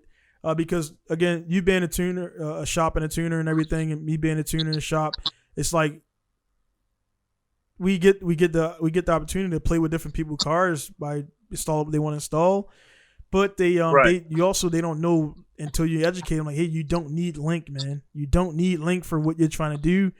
And then their buddy's like, Mom, my buddy said I need link. I'm like, what do? You go from the dorms to the flight line. You don't need link for that. You know what I'm saying? Nope. Your OEM UCU does more than enough to get you around the track a couple laps, man. Facts. I'm like, look, man, save that $1,500 that you're gonna pay for the system, and plus then the another, plus the dyno tuning and everything. Yeah. Save that. Let's put that money into your busted suspension that you got, man. Let's do that. Because first thing I ask a customer, I don't care what car it is, I say, what are your intentions with the car? Oh, I'm gonna daily drive it, and I want to do mountain runs. I was like, is that it? Okay, all this you just email me? No. No. This is where I suggest you put the money, you know what I mean? And then from there, I think while they may be thrown off, they respect that, man. They see, oh, he ain't trying to run the bill up on me. He's looking at the end result. Exactly. Yeah, I had a guy like that a couple of weeks came in. Actually, it was more about suspension, and he kind of, that's one of those things. I mean, I hate to even I hate to use the term, but it is what it is. We talked about the other day, man, and it's like our styles or in our respective zones, we're alpha guys, man. Like, we're not gonna let nobody walk over us, and anybody you can be classified that people consider like alpha dudes to be like 6'9", like built like Brock Lesnar. That's not there. Those dudes are fucking alpha built, but they can still have a fucking beta mentality too.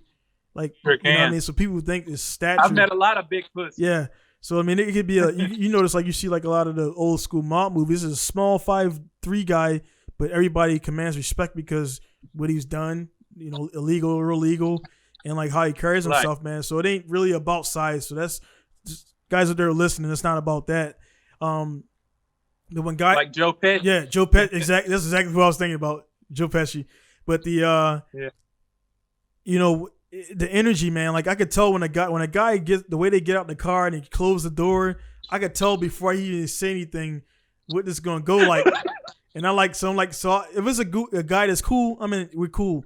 It's good conversation. I got a few of those customers, man. I like talking to them, but there's some people where I know like I gotta assert my dominance, man. Unfortunately, and I had one guy come in, man, and he was like, just came from the gym. So he already just like hyped up on the pheromones from there and shit. He was on his creatine. He smelled like the fucking gym, sweating and shit. And it was hot that day too. And he came in, he was talking about suspension and stuff, RX-7. And he was a cool guy after like the first 2 minutes of I was talking, he realized he kind of he seemed like he wanted to do like bulldog. And he's like, I'm like, nah, like, this is what I do here. I don't, this is, how much on the spot. I mean, how much for a rotary you built? I'm like, I can do you up a quote, because I mean the thing that changes, and also what do you want to do? What do you want? I mean, first thing first is before you buy anything from Atkins or wherever else, you got to do the inspection first. And I was like, so there's going to be like piston engines could be all at once, but I do stages. But rotary is a stage job, because first I got to see how fucked up the irons are. the housings. You know all about that stuff. And yeah, man. So they see that, and I was like, well, I'm like, the first step is going to be this amount for the inspection, and I'll allow you to take the engine out, but you can't take it apart. So I'll give you that much, knock you some money off there, but don't take anything off the engine. So I was like, the fact that I was telling them what not to do, already kind of like, and he never came. This dude never came back, never called me, never emailed me for that one. That one incident, and if I would have been like, oh man, well maybe this and that, he would have had the upper hand, and that would have been like one of those nightmarish fucking ordeals, man. So that dude never came back, never called me, and I see him post all the time online. And people are giving him shit about his broken suspension. So obviously, he don't want to do the suspension. I'm like, he was talking about. I'm like, dude, you can buy whatever you want, but this is what I sell. I'm telling you that it's all the same. It's a different color. So if you can't take my word for it, then go buy what you want to buy. It's still gonna cost you this much for me to install it, man. So what I mean, people are different, man.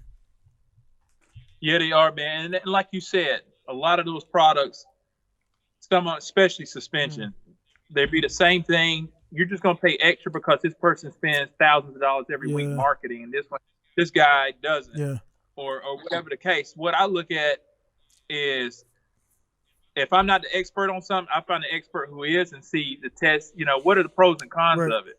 And him coming to you, you're the expert because you've installed those suspensions thousands of times.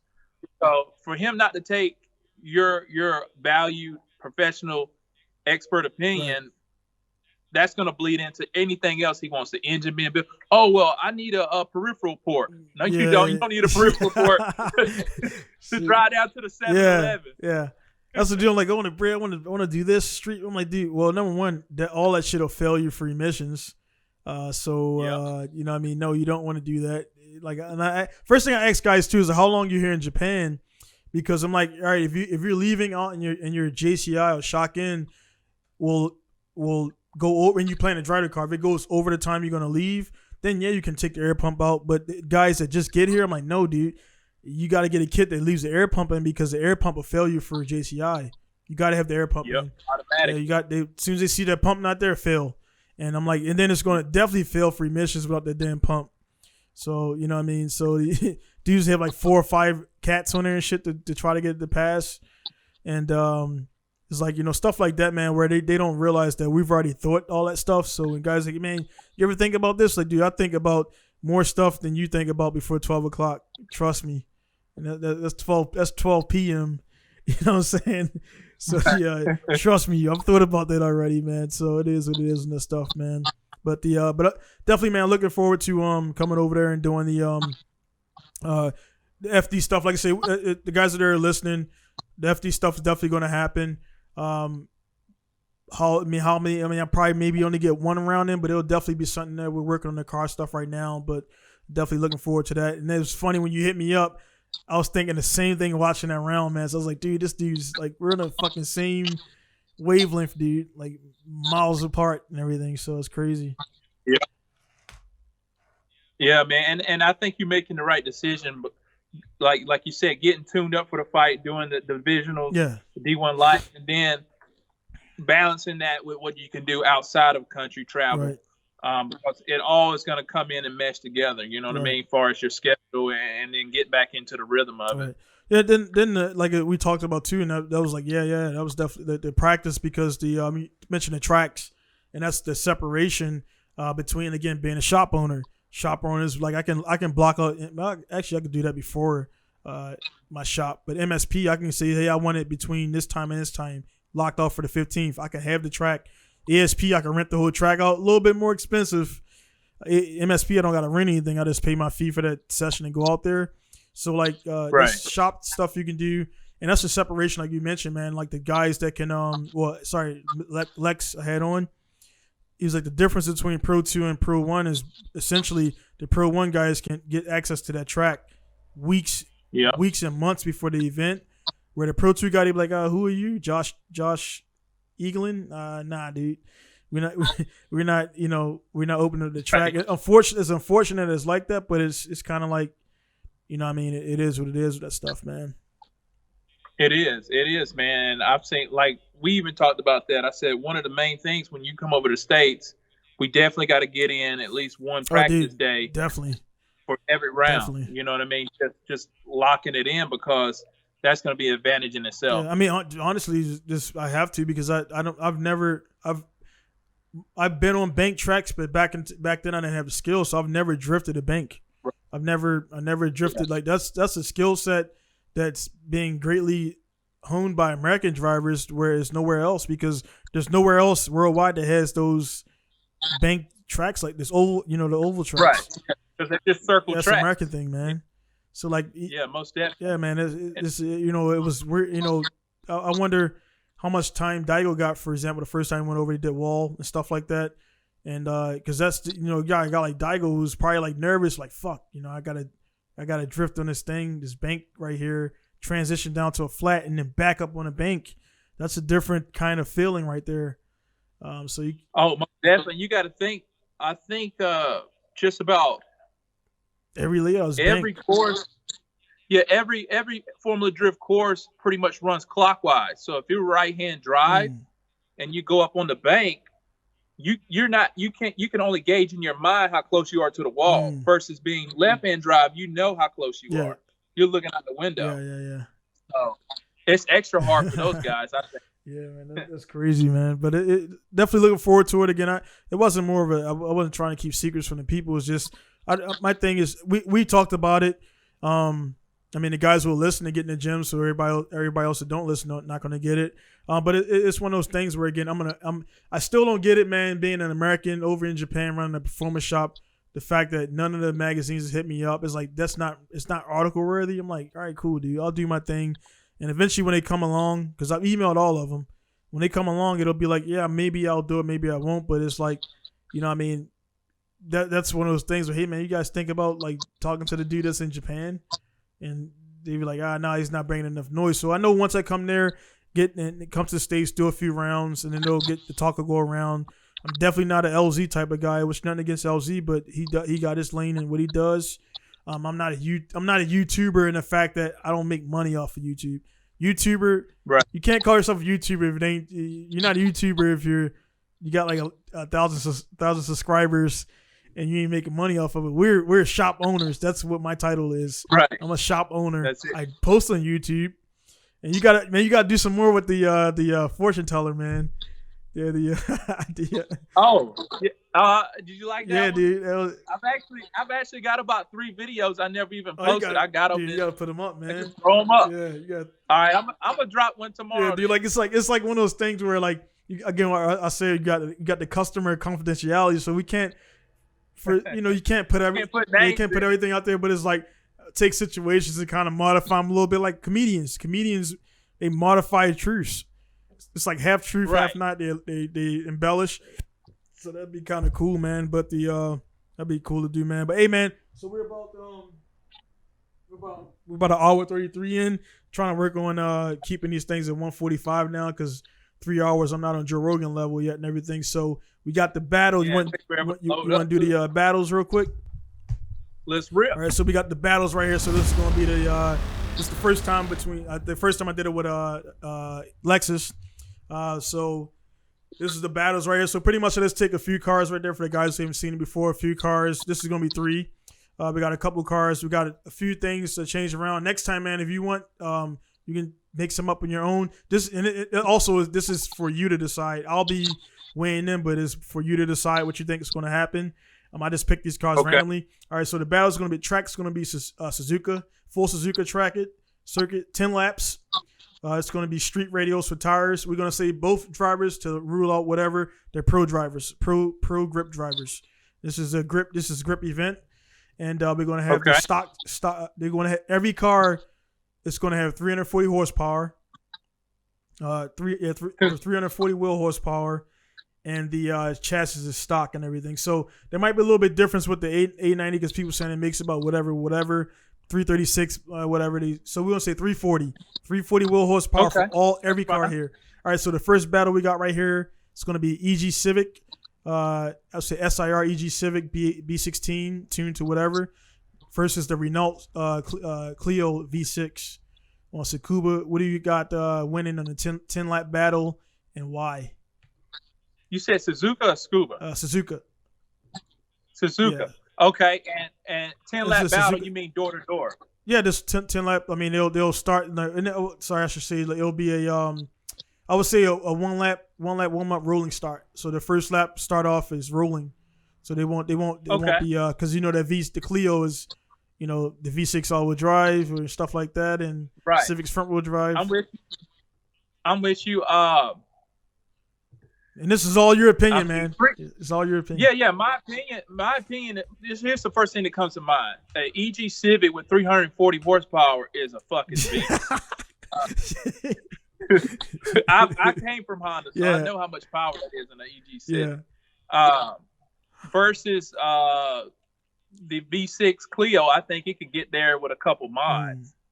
Yeah, it's pretty much. So I'm gonna go with the Civic. I'm gonna go with the Civic because Civics are well built to handle 10 laps. I think that V6 is gonna punch out a little more heat. And with you being on street tires, all-wheel drive street tires, it's not much of an advantage versus front-wheel drive, in my opinion, because that's going to be a much lighter car. The EG is going to be much lighter. So I'm going with the EG hands down. The EG right there for the first round. You can see they got – and I hope, like I say, when I do these battles, man, people are like, yeah, EG, and like, okay, why? So you know what I'm getting. You're perfect for this because you know exactly what you're thinking about. And then, like I said, the Clio, exactly with that. I mean, I'll weigh in on that, the V6.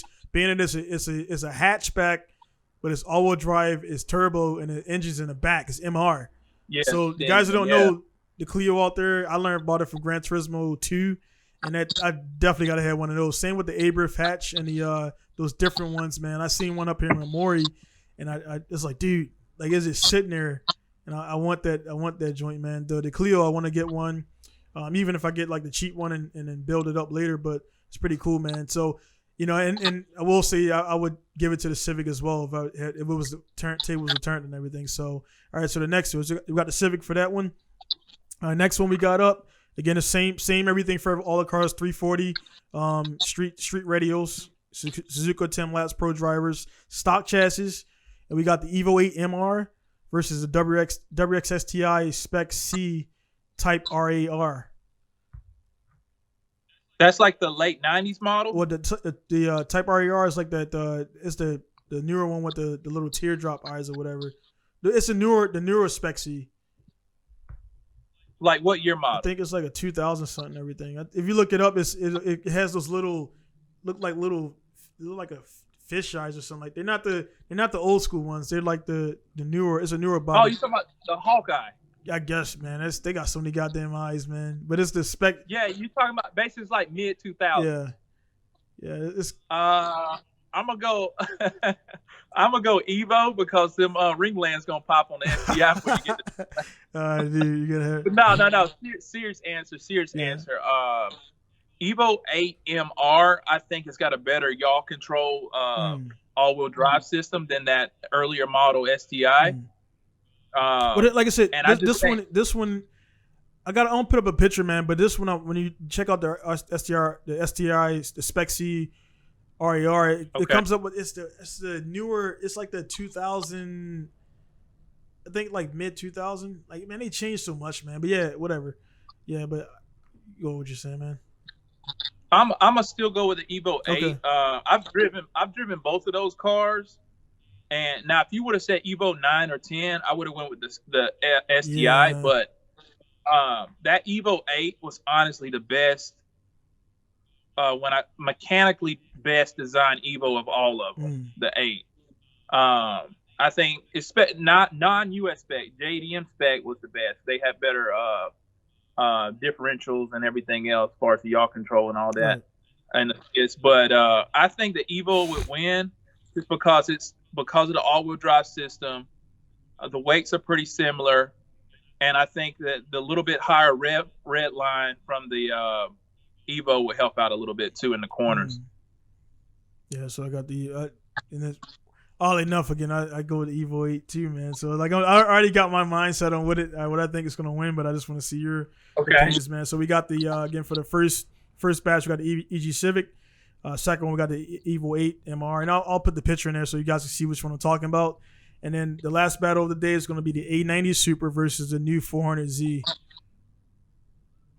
Yeah, I mean, I think kind of before you weigh in, kind of because the 400Z is kind of still speculative to what it's going to be. First they were saying they were going to do like a 3.8 liter, but then they switched to whatever. So I haven't looked up, but I don't think it's solid as to what platform it's going to have, but it should have. I mean, that 340 that should be almost there, or like a little bit of boost up to get there. 890 Super is already out and about with the BMW, and BMW engine. That 400Z is going to be there. It's going to be there. Yeah. I think both of those will almost be what we will say. Let's just say both of those are going to be there at wheel horsepower. They're rated a little bit more than that, but at wheel we'll say that. There's no gentleman's agreement. There's no gentleman's agreement, and also it's like a modern rival is creating right here with the 890 Super in it.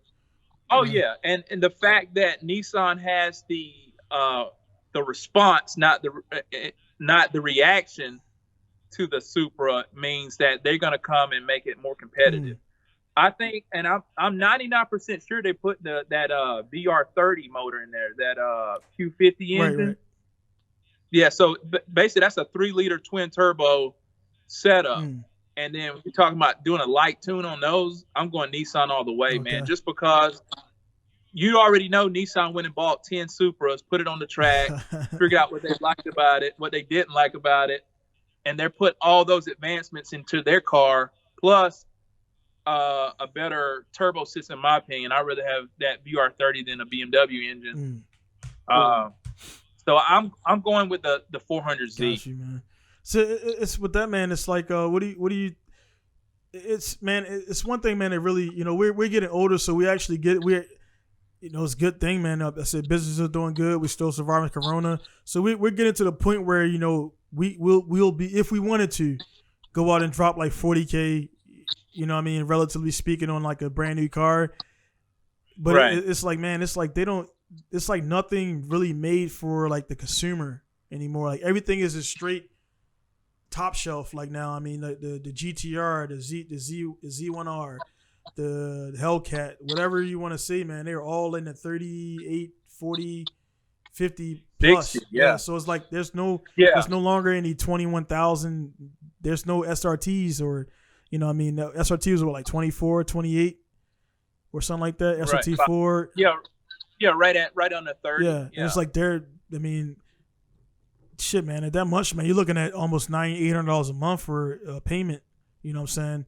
So it's like there's like it seems like, man, the days of those cars like the S14, 13, S12 are like gone, man. And it's just like.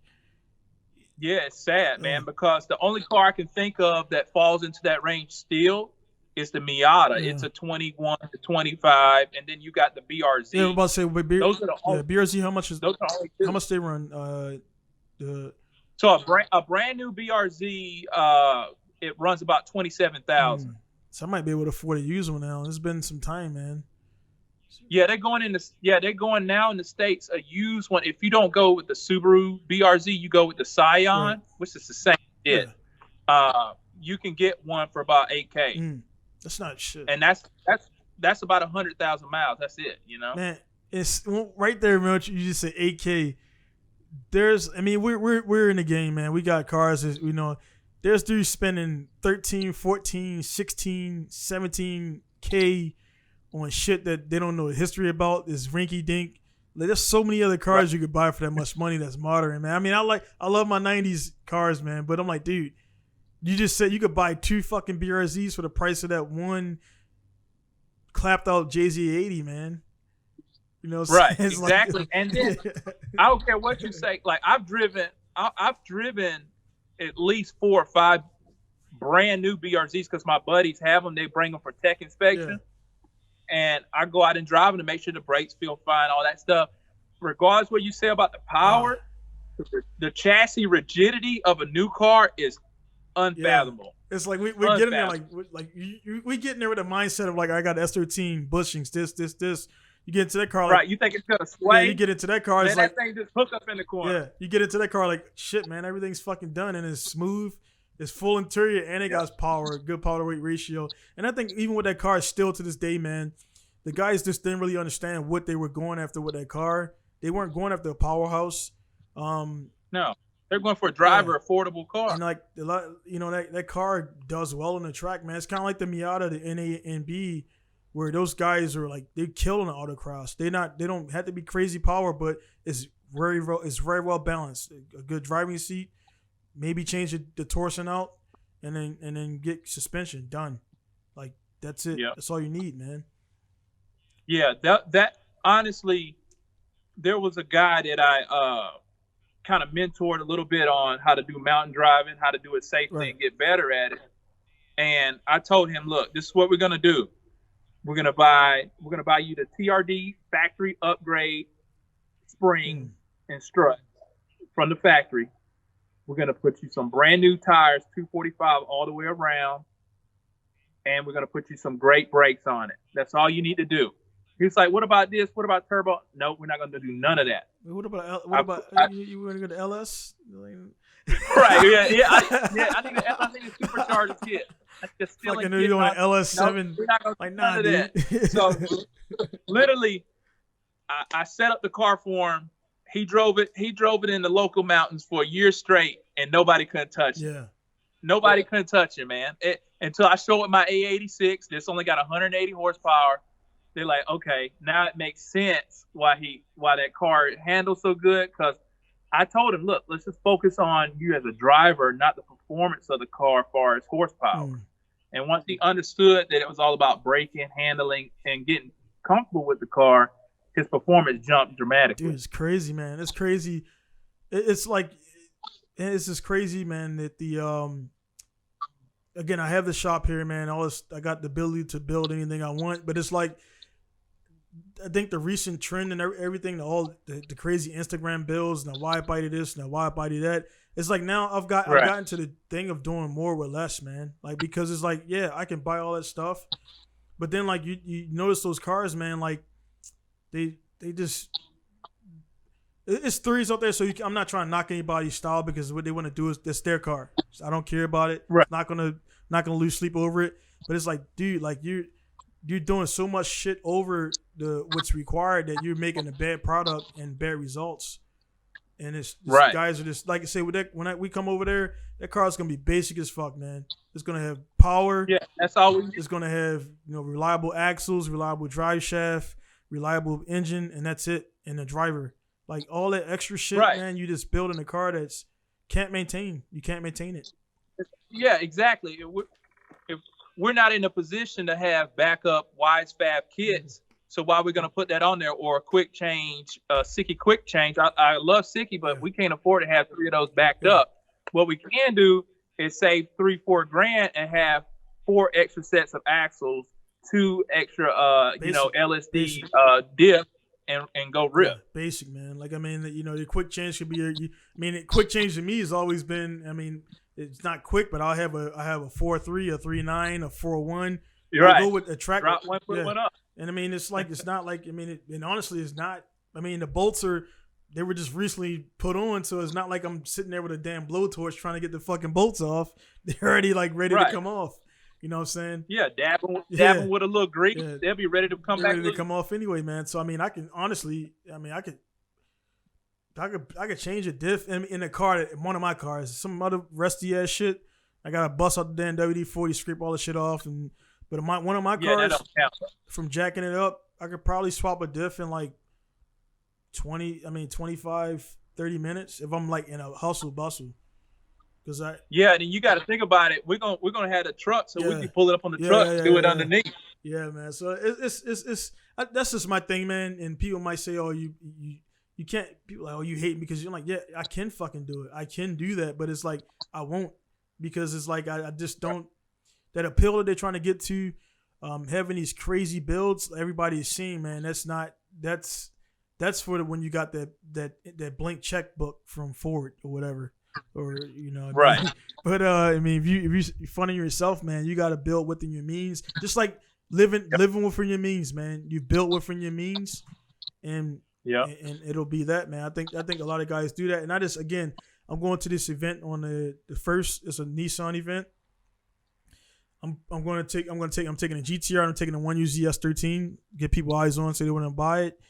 And I'm gonna run around the track. And then everybody out there who will know what Pinku Style is. I have 2 cars: a turbo big single RB26 and a 1UZ V8 swapped S13. Everybody else that's gonna be at the event is gonna be pussyfooting around because that's their only car. The customer car, he knows I can drive. I'm not gonna beat the shit out of his car, but I'll display some stuff. But the S13 is like my car still, so I'm fucking pedal to the metal, power sliding out of corners and shit, putting on a spectacle, and they'll be like, "Oh, that's Pinku Style," and that's what the MR2. There was guys clearly with higher horsepower cars, but the MR2 I had. The MRS was the fastest car there because I was driving it like on the limits, and they were like afraid to drive and everything. And then guys, nobody when I pulled up, nobody came up to me, and it happens all the time. After I came back from like about 30 laps, they all crowd around the car. They want to see the engine. Yeah, so I popped the fucking trunk or the whatever you want to call it. He's like, "Oh, stock 1ZZ." I'm like, "Yeah, bone stock, dude." Right. They think you running that 2ZZ setup from what's that old dude that be on the hot version? Not MCR, not MCR. The techno tuning guy. Yeah, the tech arts. Tech arts, yeah. So yeah, man. They running I got the stock intake, stock everything, man. It's and that for me, man, is gratifying because people like they'll hear about you, but they never seen you in action, and that's all I'm looking to do, man. Again, it's I'm comfortable with who I am. I know you're comfortable with who you are, but it's just like at the same time that competitive drive that we had, because if we didn't have, we wouldn't be doing business. It's like people just when I get kind of ticked off when people don't respect the obvious. Like, dude, I got a shop that's been open 4 years. My family survives off of it. I'm doing something right, dude. Trust me. That's right. Or you wouldn't even be here. And when people come at you like you don't know, I'm like, dude, like you came to me. I didn't fucking call you. You came to me. Right. And you're soliciting my service. I didn't come to you and say, hey man, I'm good on those rotors, man. You know what I'm saying? Like it's like you came to me, man. So I don't get the energy. You gotta come correct. Yeah. So with all that stuff, man, just using the motorsports to get it back out there. I'm definitely looking forward to coming over there and driving and doing different things. And also with Lex. So it's like I'll have the car over there in Georgia, and Lex is talking about I can come over there and just rock out at Willow Springs with one of his cars. Like, so it's like nice to have. I can pretty much fly over, and then like I got a place to stay, and I got cars to drive. I just bring a helmet and that's it. So I definitely will get that new Bridgemoto helmet too. So what's that? Yeah, what's that you got behind you right there? What kind of helmet is this one here? This is a Bridgemoto, man. I had a buddy I grew up with, man, from childhood. We used to BMX together. Yeah. And he did a custom spray on it for me. Yeah, I see like the color the Majora yeah. Is it this? Yeah, it's got like a flop. Yeah. Let me see if you can see the skull in there. It's kind of rough right now. Oh, I see it. But yeah, it's pretty sweet. Yeah. But yeah, man, I retired this one. This one's about 6 years old. So now I run like just a full carbon. I've got to get it sprayed up though, make it look dope. Yeah. Because I'm gonna definitely get the helmet and the harness. Like I said, I know I will need it. And like I've been haven't been really back in the gym, man, but I definitely like shed some pounds. So I want to get back. I got to get back into my shape, man. I've been talking about it for a while. This year, man, it is what it is. Everybody talks, about what it is and everything. And I know a lot of people lost jobs, money, and everything. So I'm definitely, I don't complain one day because it's weird that I've made more money during this time. I can't really explain it. I've lost money. I lost a lot of money, potential dollars, but I've also gained more money because it's like family trips got canceled. I told guys and things like that happened, and I'm not banking the money. I mean, I got to pay stuff off, and I owe money. But business is flowing. Yeah, business is flowing. I mean, I'm pretty much, if I one more email, I'll be done for the rest of this year. We seeing how he want to go with it. He's still thinking about it. You know what I mean? It's been going on like a week and a half, but I already got a 32 I'm pulling in today. That's pretty much all. That's the rest of October and pretty much the half of November. And then if I get another job, December, I'm trying, it'll be pretty much locked, man. So we'll see, man, how everything's gonna go. Then what I want to do, and I'm pretty much planning on. I'm actually about yours, man. I'm pretty much planning on December being closed, the whole December, and it's knocking out all the cappuccino. But I'm hustling now to try to get the money up so I can already have December paid for, January. Right. And I can't do that, unless it's paid for. But if I can get the way things are going right now, I'll have the funds to relax a little bit for December, but get my shit done. All my S13 back up, S14. So I have 2 pro cars up. Then I'll get the cappuccino done because people want that shit. They want that get done. And right. So with you, man, what's your wrap? What are you gonna do wrapping up the year, man? What are you looking to finish up?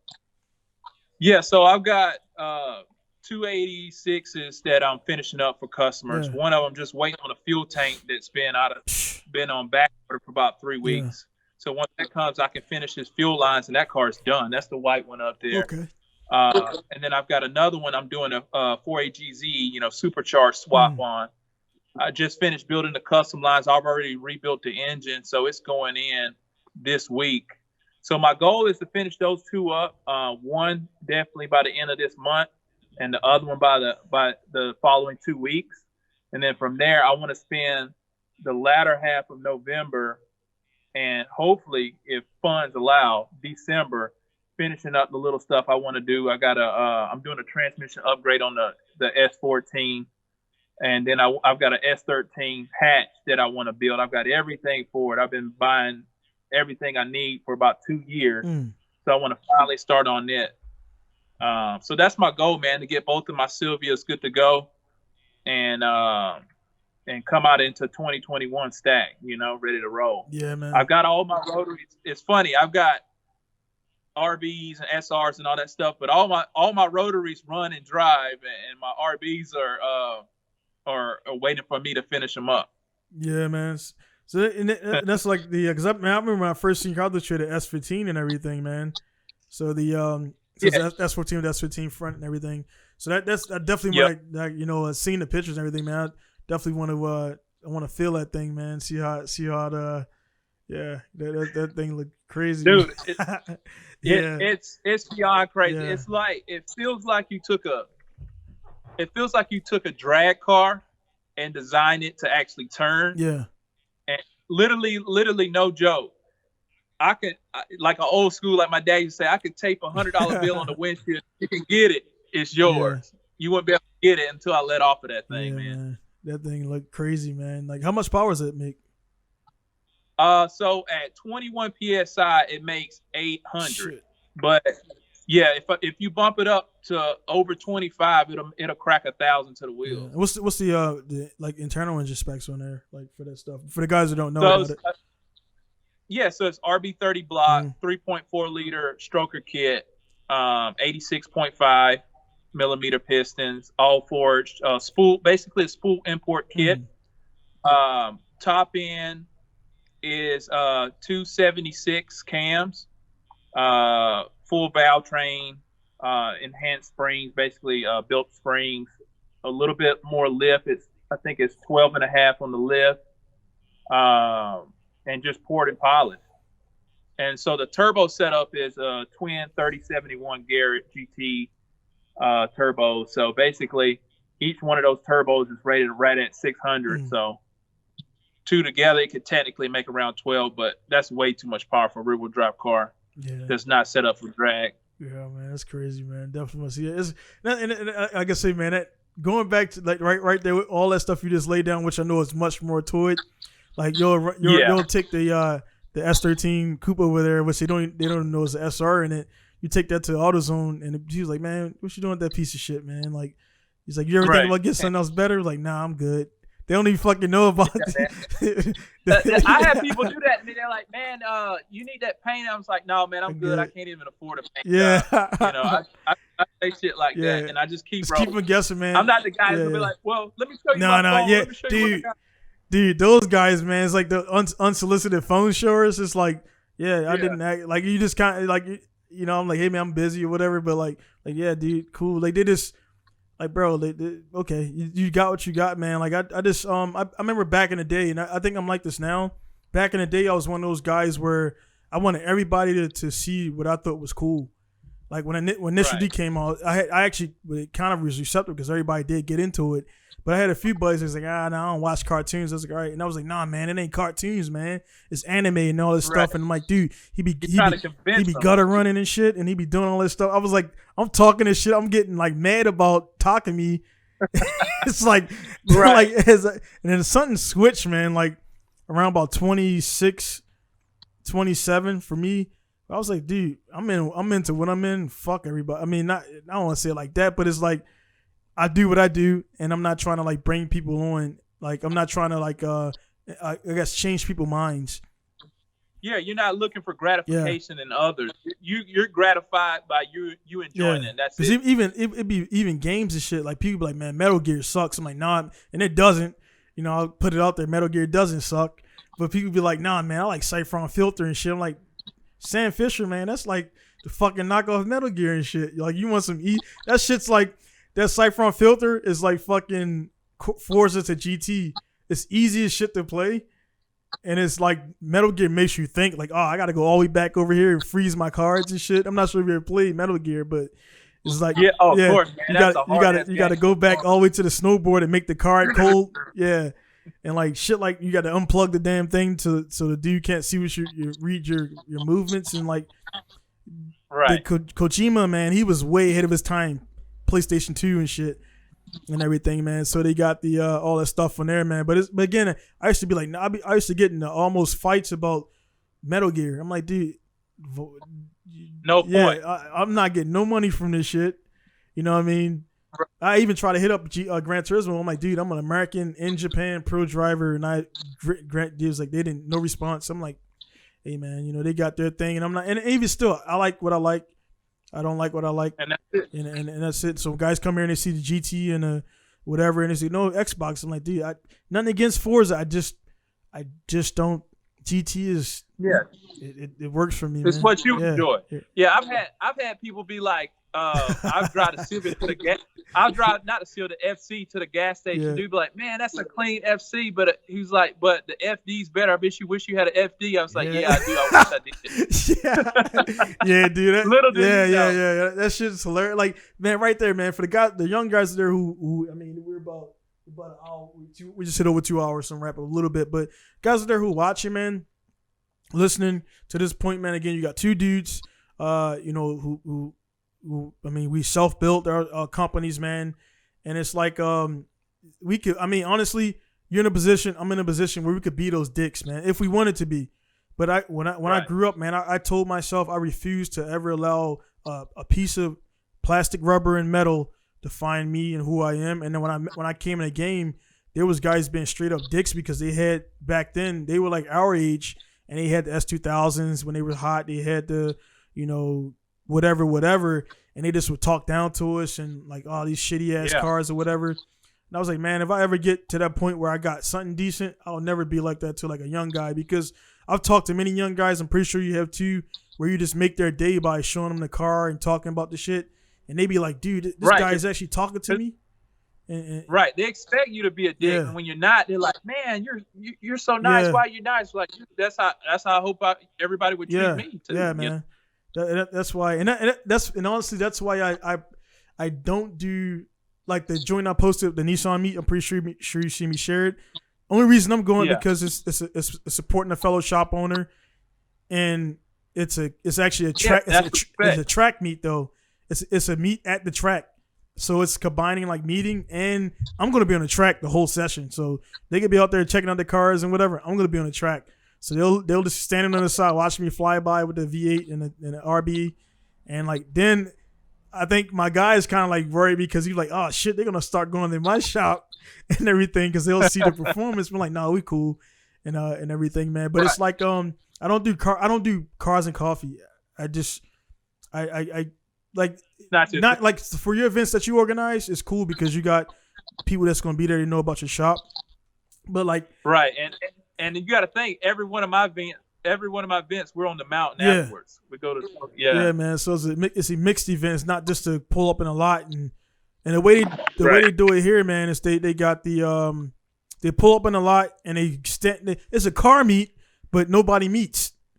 You know what I'm saying? Right. It's like, What's the point? Yeah, they stand in their little cliques. Right. Dude, they stand in their little fucking cliques. Like, I seen it. I was like, I actually was going down the street by the little Cars and Coffee, and I seen little cliques. And they're pointing like, oh, look at that guy's car all the way over there. Look at that dude's car from a distance. I'm like, dude, this Right. What's the point? passive, If you're not going to meet other people. Yeah. And then on top of that too, man, it's like, let's be real, man. Like, I'm not gonna come to fucking Cars and Coffee with an F1 car and then be like, you know it. When I roll up in there with a Mercedes F1 car, you already know what it can do. You know what I'm saying?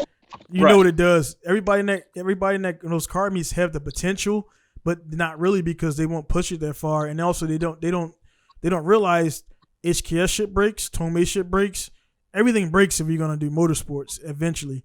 Yeah. You know what I mean? If you push it. Garrett is great. I mean, but the shit happens when you take a turbo off the shelf, put it on, and then like do that. And I mean, it's nothing against it. It's just that a daily driven car is going to, of course, last longer than a track driven car hard. So it's not that the parts are bad. It's just mechanical. They're made stronger to endure a little bit longer, like the WX with not WX but WRC with the Ink and L turbos that they're Ink and L, for you guys who know, is a metal that's really, really highly resistant to heat. And it allows those anti-lag and things like that. If you put an anti-lag system, and that's why I don't tune people shit for that. If you put an anti-lag anything on a regular ass car, you will blow it fucking everything. Most definitely. Yeah, and I had a guy. I'm like, nah, dude, your AR is perfectly matched. Anti-lag is anti-lag. Like, your shit's not gonna lag. It's gonna spool up how it's supposed to. You know what I mean? So I was like, if your AR is a 0.74. Now, if you're going to put a 0.135 on there, now you got some different shit going on right there. You know what I'm saying? So, right, yeah. And then he wondered why his turbo only lasted 2,000 miles. Yeah. It's just turbo. I mean, again, I know you know all about the stuff, turbo matching and things like that, and people don't realize that number, that rear AR, that point whatever, is like, SR, you shouldn't, in a normal SR, you shouldn't be going over 0.74, 0.75 is like, you know what I mean? Because what stock is 0.64 AR or something like that? 6.2? Yeah, about 0.64 like a SR. Yeah, about 6.2, 6.4. And then we were talking about before, OEM performance, before you go towards all of the other shit, dude, you could put an S15 turbo on your S13. Right. And it'll rip. And clock it. You just did the little clock adapter, clocks the shit this way, and then you're done. And it's like you're using OEM performance to get your power up, and it's the ball bearing turbo. So right, yeah, but they think they gotta have the aftermarket because Johnny Blaze or whoever got it. There's a need for it, man. But it's just like, that's, again, I know you do it. I know I do it. It's just bringing it, and I know it's I could tell when a guy, by the second email, he's like, man, I really appreciate you, like, not straight up without saying it, he'll say not price gouging, but like showing me that I don't need all this stuff to do what I want to do. Like, you want I want 380 horsepower. I'm like, dude, take the restrictor off and put a downpipe on. You got it with a stock ECU. Right. And they're like, what? I'm like, yeah, it's already there. It's just right. Like a 26. It's just good to go. It's the gentleman's agreement. I'm like, no. He's like, man, but it says 2. I'm like, so let me tell you about the gentleman's agreement, and I break this down to him. He's like, what's that? I'm like, shit, man, it's have receipt. It's like, gotta take him to school. Yeah, dude. And like, I mean, a little bit. Like, you Google it, and there, as far as I know, that's not anything like that right now going on where they gotta say they got. I mean, because everybody's shooting for the max horsepower. Yeah, it's power wars out here now. Straight out the box Hellcat. That shit's like what? 707 or something like that. Like, that's the power, out the box. And I would like to, maybe we're being naive, but I would like to think that myself, yourself, and everybody else out there contribute to that, because we're going to make the power regardless. That's right. So yeah. So they gotta make it happen and stuff like that, man. So, man, any parting thoughts, man? Any parting stuff you gotta promote and everything like that, or whatever, man? I'll let you have the floor, man. I did a lot of venting to you, man, because we won't talk a lot and everything. Oh, it's all good. Yeah, man. So if you're not following us at Bridgemoto on Instagram, you need to follow us. That's bridge, like a bridge you drive over, MOTO. Gotcha. So on there, we are running a full 1 week sale. Every day, we're dropping an item that's going to be on sale. For example, yesterday was overalls and coveralls. They were literally like $15 and some of them $20 off. Today, you still got time, even if you're in Japan, until tomorrow morning. We're doing $20 off all of our SFI driver shoes. Most comfortable shoes you'll ever own in the sense of racing. So money back guarantee to like them. We've got all sizes in stock. Tomorrow we're going to run another special. So definitely take advantage of it. We're going to run it we've been doing it from Monday all the way up. We're going to run till Saturday. So 1 day only specials. Don't snooze on it. Follow us at Bridgemoto on Instagram. Our website is bridgemoto.com. For sure. And I'll put all that stuff down on a link for those guys to see the links and everything, because, talking and text and all that stuff. So I'll put it down in there, the links for you guys to see on the video ordered SoundCloud version and everything, so you can check that stuff out, man. And again, I don't like making empty purchases. For the guys out there who don't know me and everything, and one thing, man, we talked about it before, man, is where like you're not gonna see. We're gonna drop names, right? You're not gonna see Sparko, the owner of Sparko. You're not gonna see the owner of whatever else names out there you got at the events with you, offering that support right there, like Bridgemoto does. And my thing, man, is just like, again, this is a relationship I built with Alan here and his wife Rachel, and I again. Again, I don't have anything invested into these other guys. I'm not going. And he provide SFI FIA gear. So this is legit stuff here. Right. So the guys that are looking to support somebody who's going to really support you back, and that's, I'm going to say that unfiltered as I can, without cussing.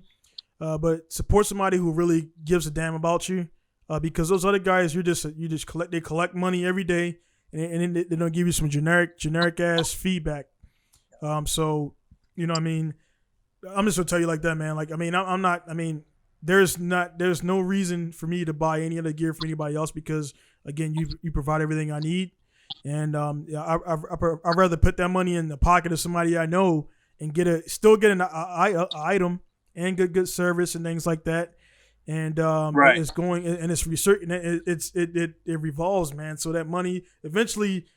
I put enough into your company. Eventually, it'll benefit me in the long run. Hey, you get the truck up, you got the truck there, whatever, and it'll be a round circle, man. So you got a car here, and it's I just think guys should work that way, work from within, and then go out. I mean, I hate to say it, man, but it's a sad thing where I got family members who support Kanye West holy ass shirts before they got nothing on my company.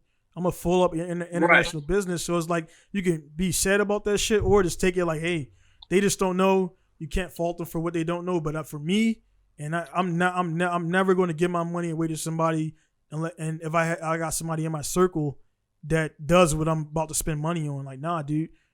And also I would does what they do, and also do a good job, because some people think because they're family they need to get support. But if you got shitty service and shitty products, then I'm gonna go with 10 or whatever. You know what I'm saying? So don't get it twisted, man. If family shit don't mean you can sell some bullshit and get support, because if it's bullshit, it's gonna be bullshit. But Alan stuff is good. Again, they stand behind that product. And again, if you don't know this guy's story, pretty much, they sold everything they had. They traveled around FD. I still got the video, man. Actually, I didn't put it up yet. When we talked about you guys is from back in 3 years ago. I told you I was coming. No, and I'm coming again. No, like remember when we did the video with the track. Yeah, but we remember before that you talked about the business. I still didn't cut that video up yet. Oh yeah, the one that was in the shop. Yeah. So I got it on my thing, man. I seen it the other day. I was like, dude, I can't believe I didn't cut that video up. But I'll put it up, and it's just again it's talking about how you guys just, you went out, you just put it all online, man, and now look where you at, man. And it's like, same thing with my shop. My shop, everything you see with Pinku Style that I'm doing right now, it started with $5,000. That's it. $5,000. I had $5,000 from wheels I sold. I was about to buy an engine and some other shit. And that would have took that $5,000 and gone, right? So now that $5,000 I invested puts me in a position where I'm internationally known for business. I'm linking stuff up, doing international sales, trades, and all this stuff, man. Where like again, man, you just got to take that sacrifice and also take the risk. If the shot would have folded within a year, I would have been like, all right, cool, I will learn some shit and came back again. But things went good. Again, I'm not Bezos yet, and I say yet because if I keep on this path, you're on your path, you're on, man, we're gonna be well off, and for us, man, well off. For me, taking care of my family, I know it's the same thing for you. So you're not gonna see us in MTV cribs. We're not that type of people. You know what I'm saying? Right. And most of those people are fake as fuck with rented houses and things like that. So let's put that out there too. And right, they're not keeping it 100. No, they're not. For sure. They're not, man. And people think they're making their money. Like, nah, they're spending advance money. I know about music. I make music. They get an advancement on basis they're gonna pay that money back. They don't make the next album. That's why your favorite artist disappears because they that investment was fucked. So they're not gonna make. That's why you don't see little whatever. Like I said, there's like 1,000 littles out there and shit, but you don't see them too much no more, man, because they get that advance for $3 million, and they don't make their money back. Blow it. Yeah, and in most cases, they end up owing money back to those fucking people, man. Depending on how that contract was worked. So it is what it is, man. On that stuff. Yeah, man. There's something to be said, man, to be able to build a business from scratch like we did. We didn't go out and get bank loans. And have some crazy big investors that throw us $100K. And then we did it. And then they'll be they'll be in the back shop doing like I did take some personal loans from guys, but they were I was like, hey man, before you give me this money, like what is your intentions? Because I'm telling you what you're not gonna do. You're not gonna set up a camp at my shop. You're not gonna run no side business because the money and also the amount of money they were giving me didn't even. I mean, shit. It was under 10K, so it wasn't like it wasn't no big crazy money. It was like enough. Right, it wasn't falling from the sky. It was enough money that I bought a lift with one money, and then I paid the one guy back actually like the same week, and so stuff like that. So I'm not talking about no 100. Like, I mean, when you get into money like 100, 200, 300, 400K, even still, that's not a crazy amount of money to have somebody to, like run and shop in your stuff. If a guy wants to invest like $1 million or something like that, then maybe if you want to take it, he'll have some kind of percentage of whatever and he's got to get his money back, So, guys are there who want to do business stuff. You got to look at what you're doing. As you can see right there, Alan is just over there. I'm here. We don't got no people walking around because it's just us. I got an assistant who's leaving out, but I might not be replacing him, but be careful about the friends business stuff, man. That stuff really doesn't work out a lot because one guy's going to do more. And when one guy does more, it's going to fuck the relationship up. And you guys not going to be friends no more. You're going to lose a lot of money. And money and relationships are gone. So I just see a lot of this stuff going bad. Guys being too buddy. And then, they have guys over, dudes stealing tools, dudes doing burnouts. Nah, man.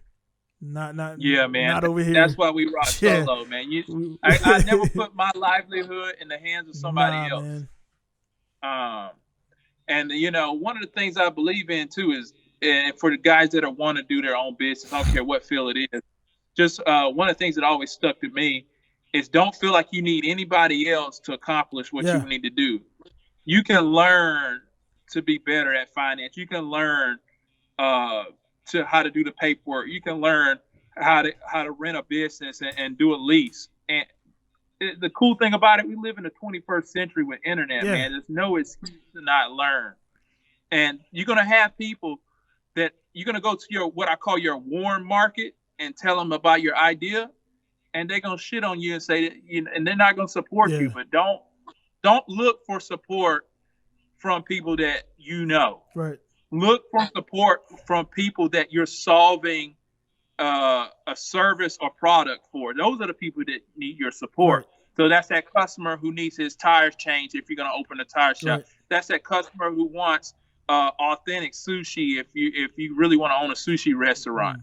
Whatever the case, man, don't count on your warm market, count on your cold market to build your business. And that's what I did. Right. I had my own family members laugh at me. I had people that knew me from like 15 and up doing all the car stuff, start this business. Oh man, you gonna get into safety? There's no such thing as small safety company. Blah blah blah. Yeah. Now that not only are they the same ones that are eating that rotten fruit they tried to give me, they're actually buying stuff off of the website because they like, damn, I was wrong for that. Yeah, but yeah, guess what? They gonna buy it retail. Yeah. So at the end of the day, if I can leave you with one thing, people watching, a cool skateboarder said this, and I'm gonna share it. He said, people are gonna see and they're gonna be like, damn, I wish I could have got down with them. And he said, you damn right you wish you could have got down with me, but it didn't happen. So don't be mad at me. Be mad at the MFers negotiating your deal. Yeah. And that's facts. Yeah. So don't be mad at the person who grows and builds up. Be mad at yourself because you didn't work out a deal with them when they were small and grew with them. Yeah. Yeah, man. They got the crazy ideas of things out there as far as like how guys want to run things, and it's the misconceptions of things out there. But like I say, man, the like piggybacking on what you said, man, it's the thing in a nutshell with business, man. Business is problem solving. That's all it is. So if you want, like people don't like, oh, what do you mean? Like McDonald's not problem solving. Yeah, you hungry? You want something fast?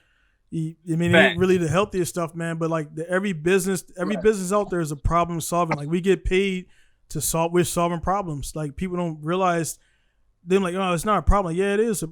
Even a bad problem is like your car is broken, we fix it. A good problem is like, hey, I want more power. We make more power. That's problem solving. You gotta use problem solving skill sets to get there, and a lot of people don't realize that. So guys out there who want to do business, like sit down and really analyze yourself and say, man, what am I good at solving in your daily life? And then like, hey, make a business out of it. And you might feel like, man, it's already somebody out there making T-shirts, so doing this. But like, there's something else that you can do that they're not doing. Because like you said, the one thing you mentioned, man, and I think we both share this, is no matter how much how the bank looks, we're still gonna grind. And like people don't realize why a dude that's like in his 60s is running a shop, because like he does it because he loves to do it. He got more than enough money to stop working on cars. More than enough money. For the rest look at the old dude that my apologies on not remembering his name, Namayama or something like that. But the guy that runs mines, that dude is in his 80s. Yeah.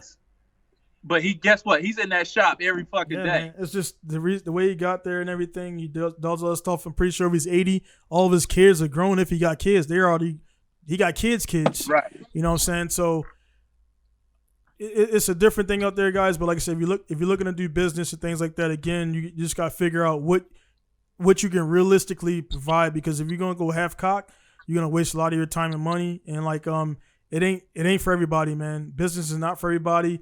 It looks a lot like I spoke about the situation. I'm not gonna bring it up, but the person kind of realizing that maybe it wasn't for him and things like that. And it's like when you see Instagram, it looks all hot and glamorous, but when you got boots on the ground. And like, yeah, let's pull this engine out. Let's get to it.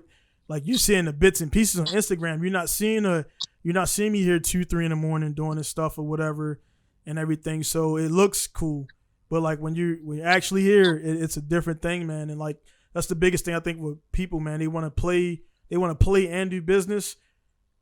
You can play, but I mean, if you got emails unanswered and people unfulfilled, then you're doing it wrong, man. And that's for any business out there. That's it. And there's a few businesses I know that I won't work with no more because they do that, and they're known businesses, man. And they'll post up their own shit, and they got all these customers waiting for orders to get filled, all this stuff, and then like you can't say you're busy when you're working on your own stuff. You know what I'm saying? Right. And that's the way I carry it. If I just want to work on my own stuff, then I'll pretty much pull everything down and say I don't do this no more and stuff like that. So it is what it is, man. Exactly. But hey, man, I gotta get going and everything, man. Do some stuff and everything. I got some customers pulling in and things like that, man. So again, we'll definitely do this again. Guys are there again. Make sure you're doing Bridgemoto. Check all the stuff out. Touge Techniques. I'll put the links down there. And of course, Donald Jackson, everything at Pinku Style and everything. So I'll see you guys. It's going to be later. It's got Alan out there holding the nice shoes that I got in here. Are very comfortable. It's going to be Donald signing off from Masao, Japan. Pinku Style. Alan signing off from Talking Rock, Georgia. We will see you guys later. Yes, sir. Peace. Y'all take care.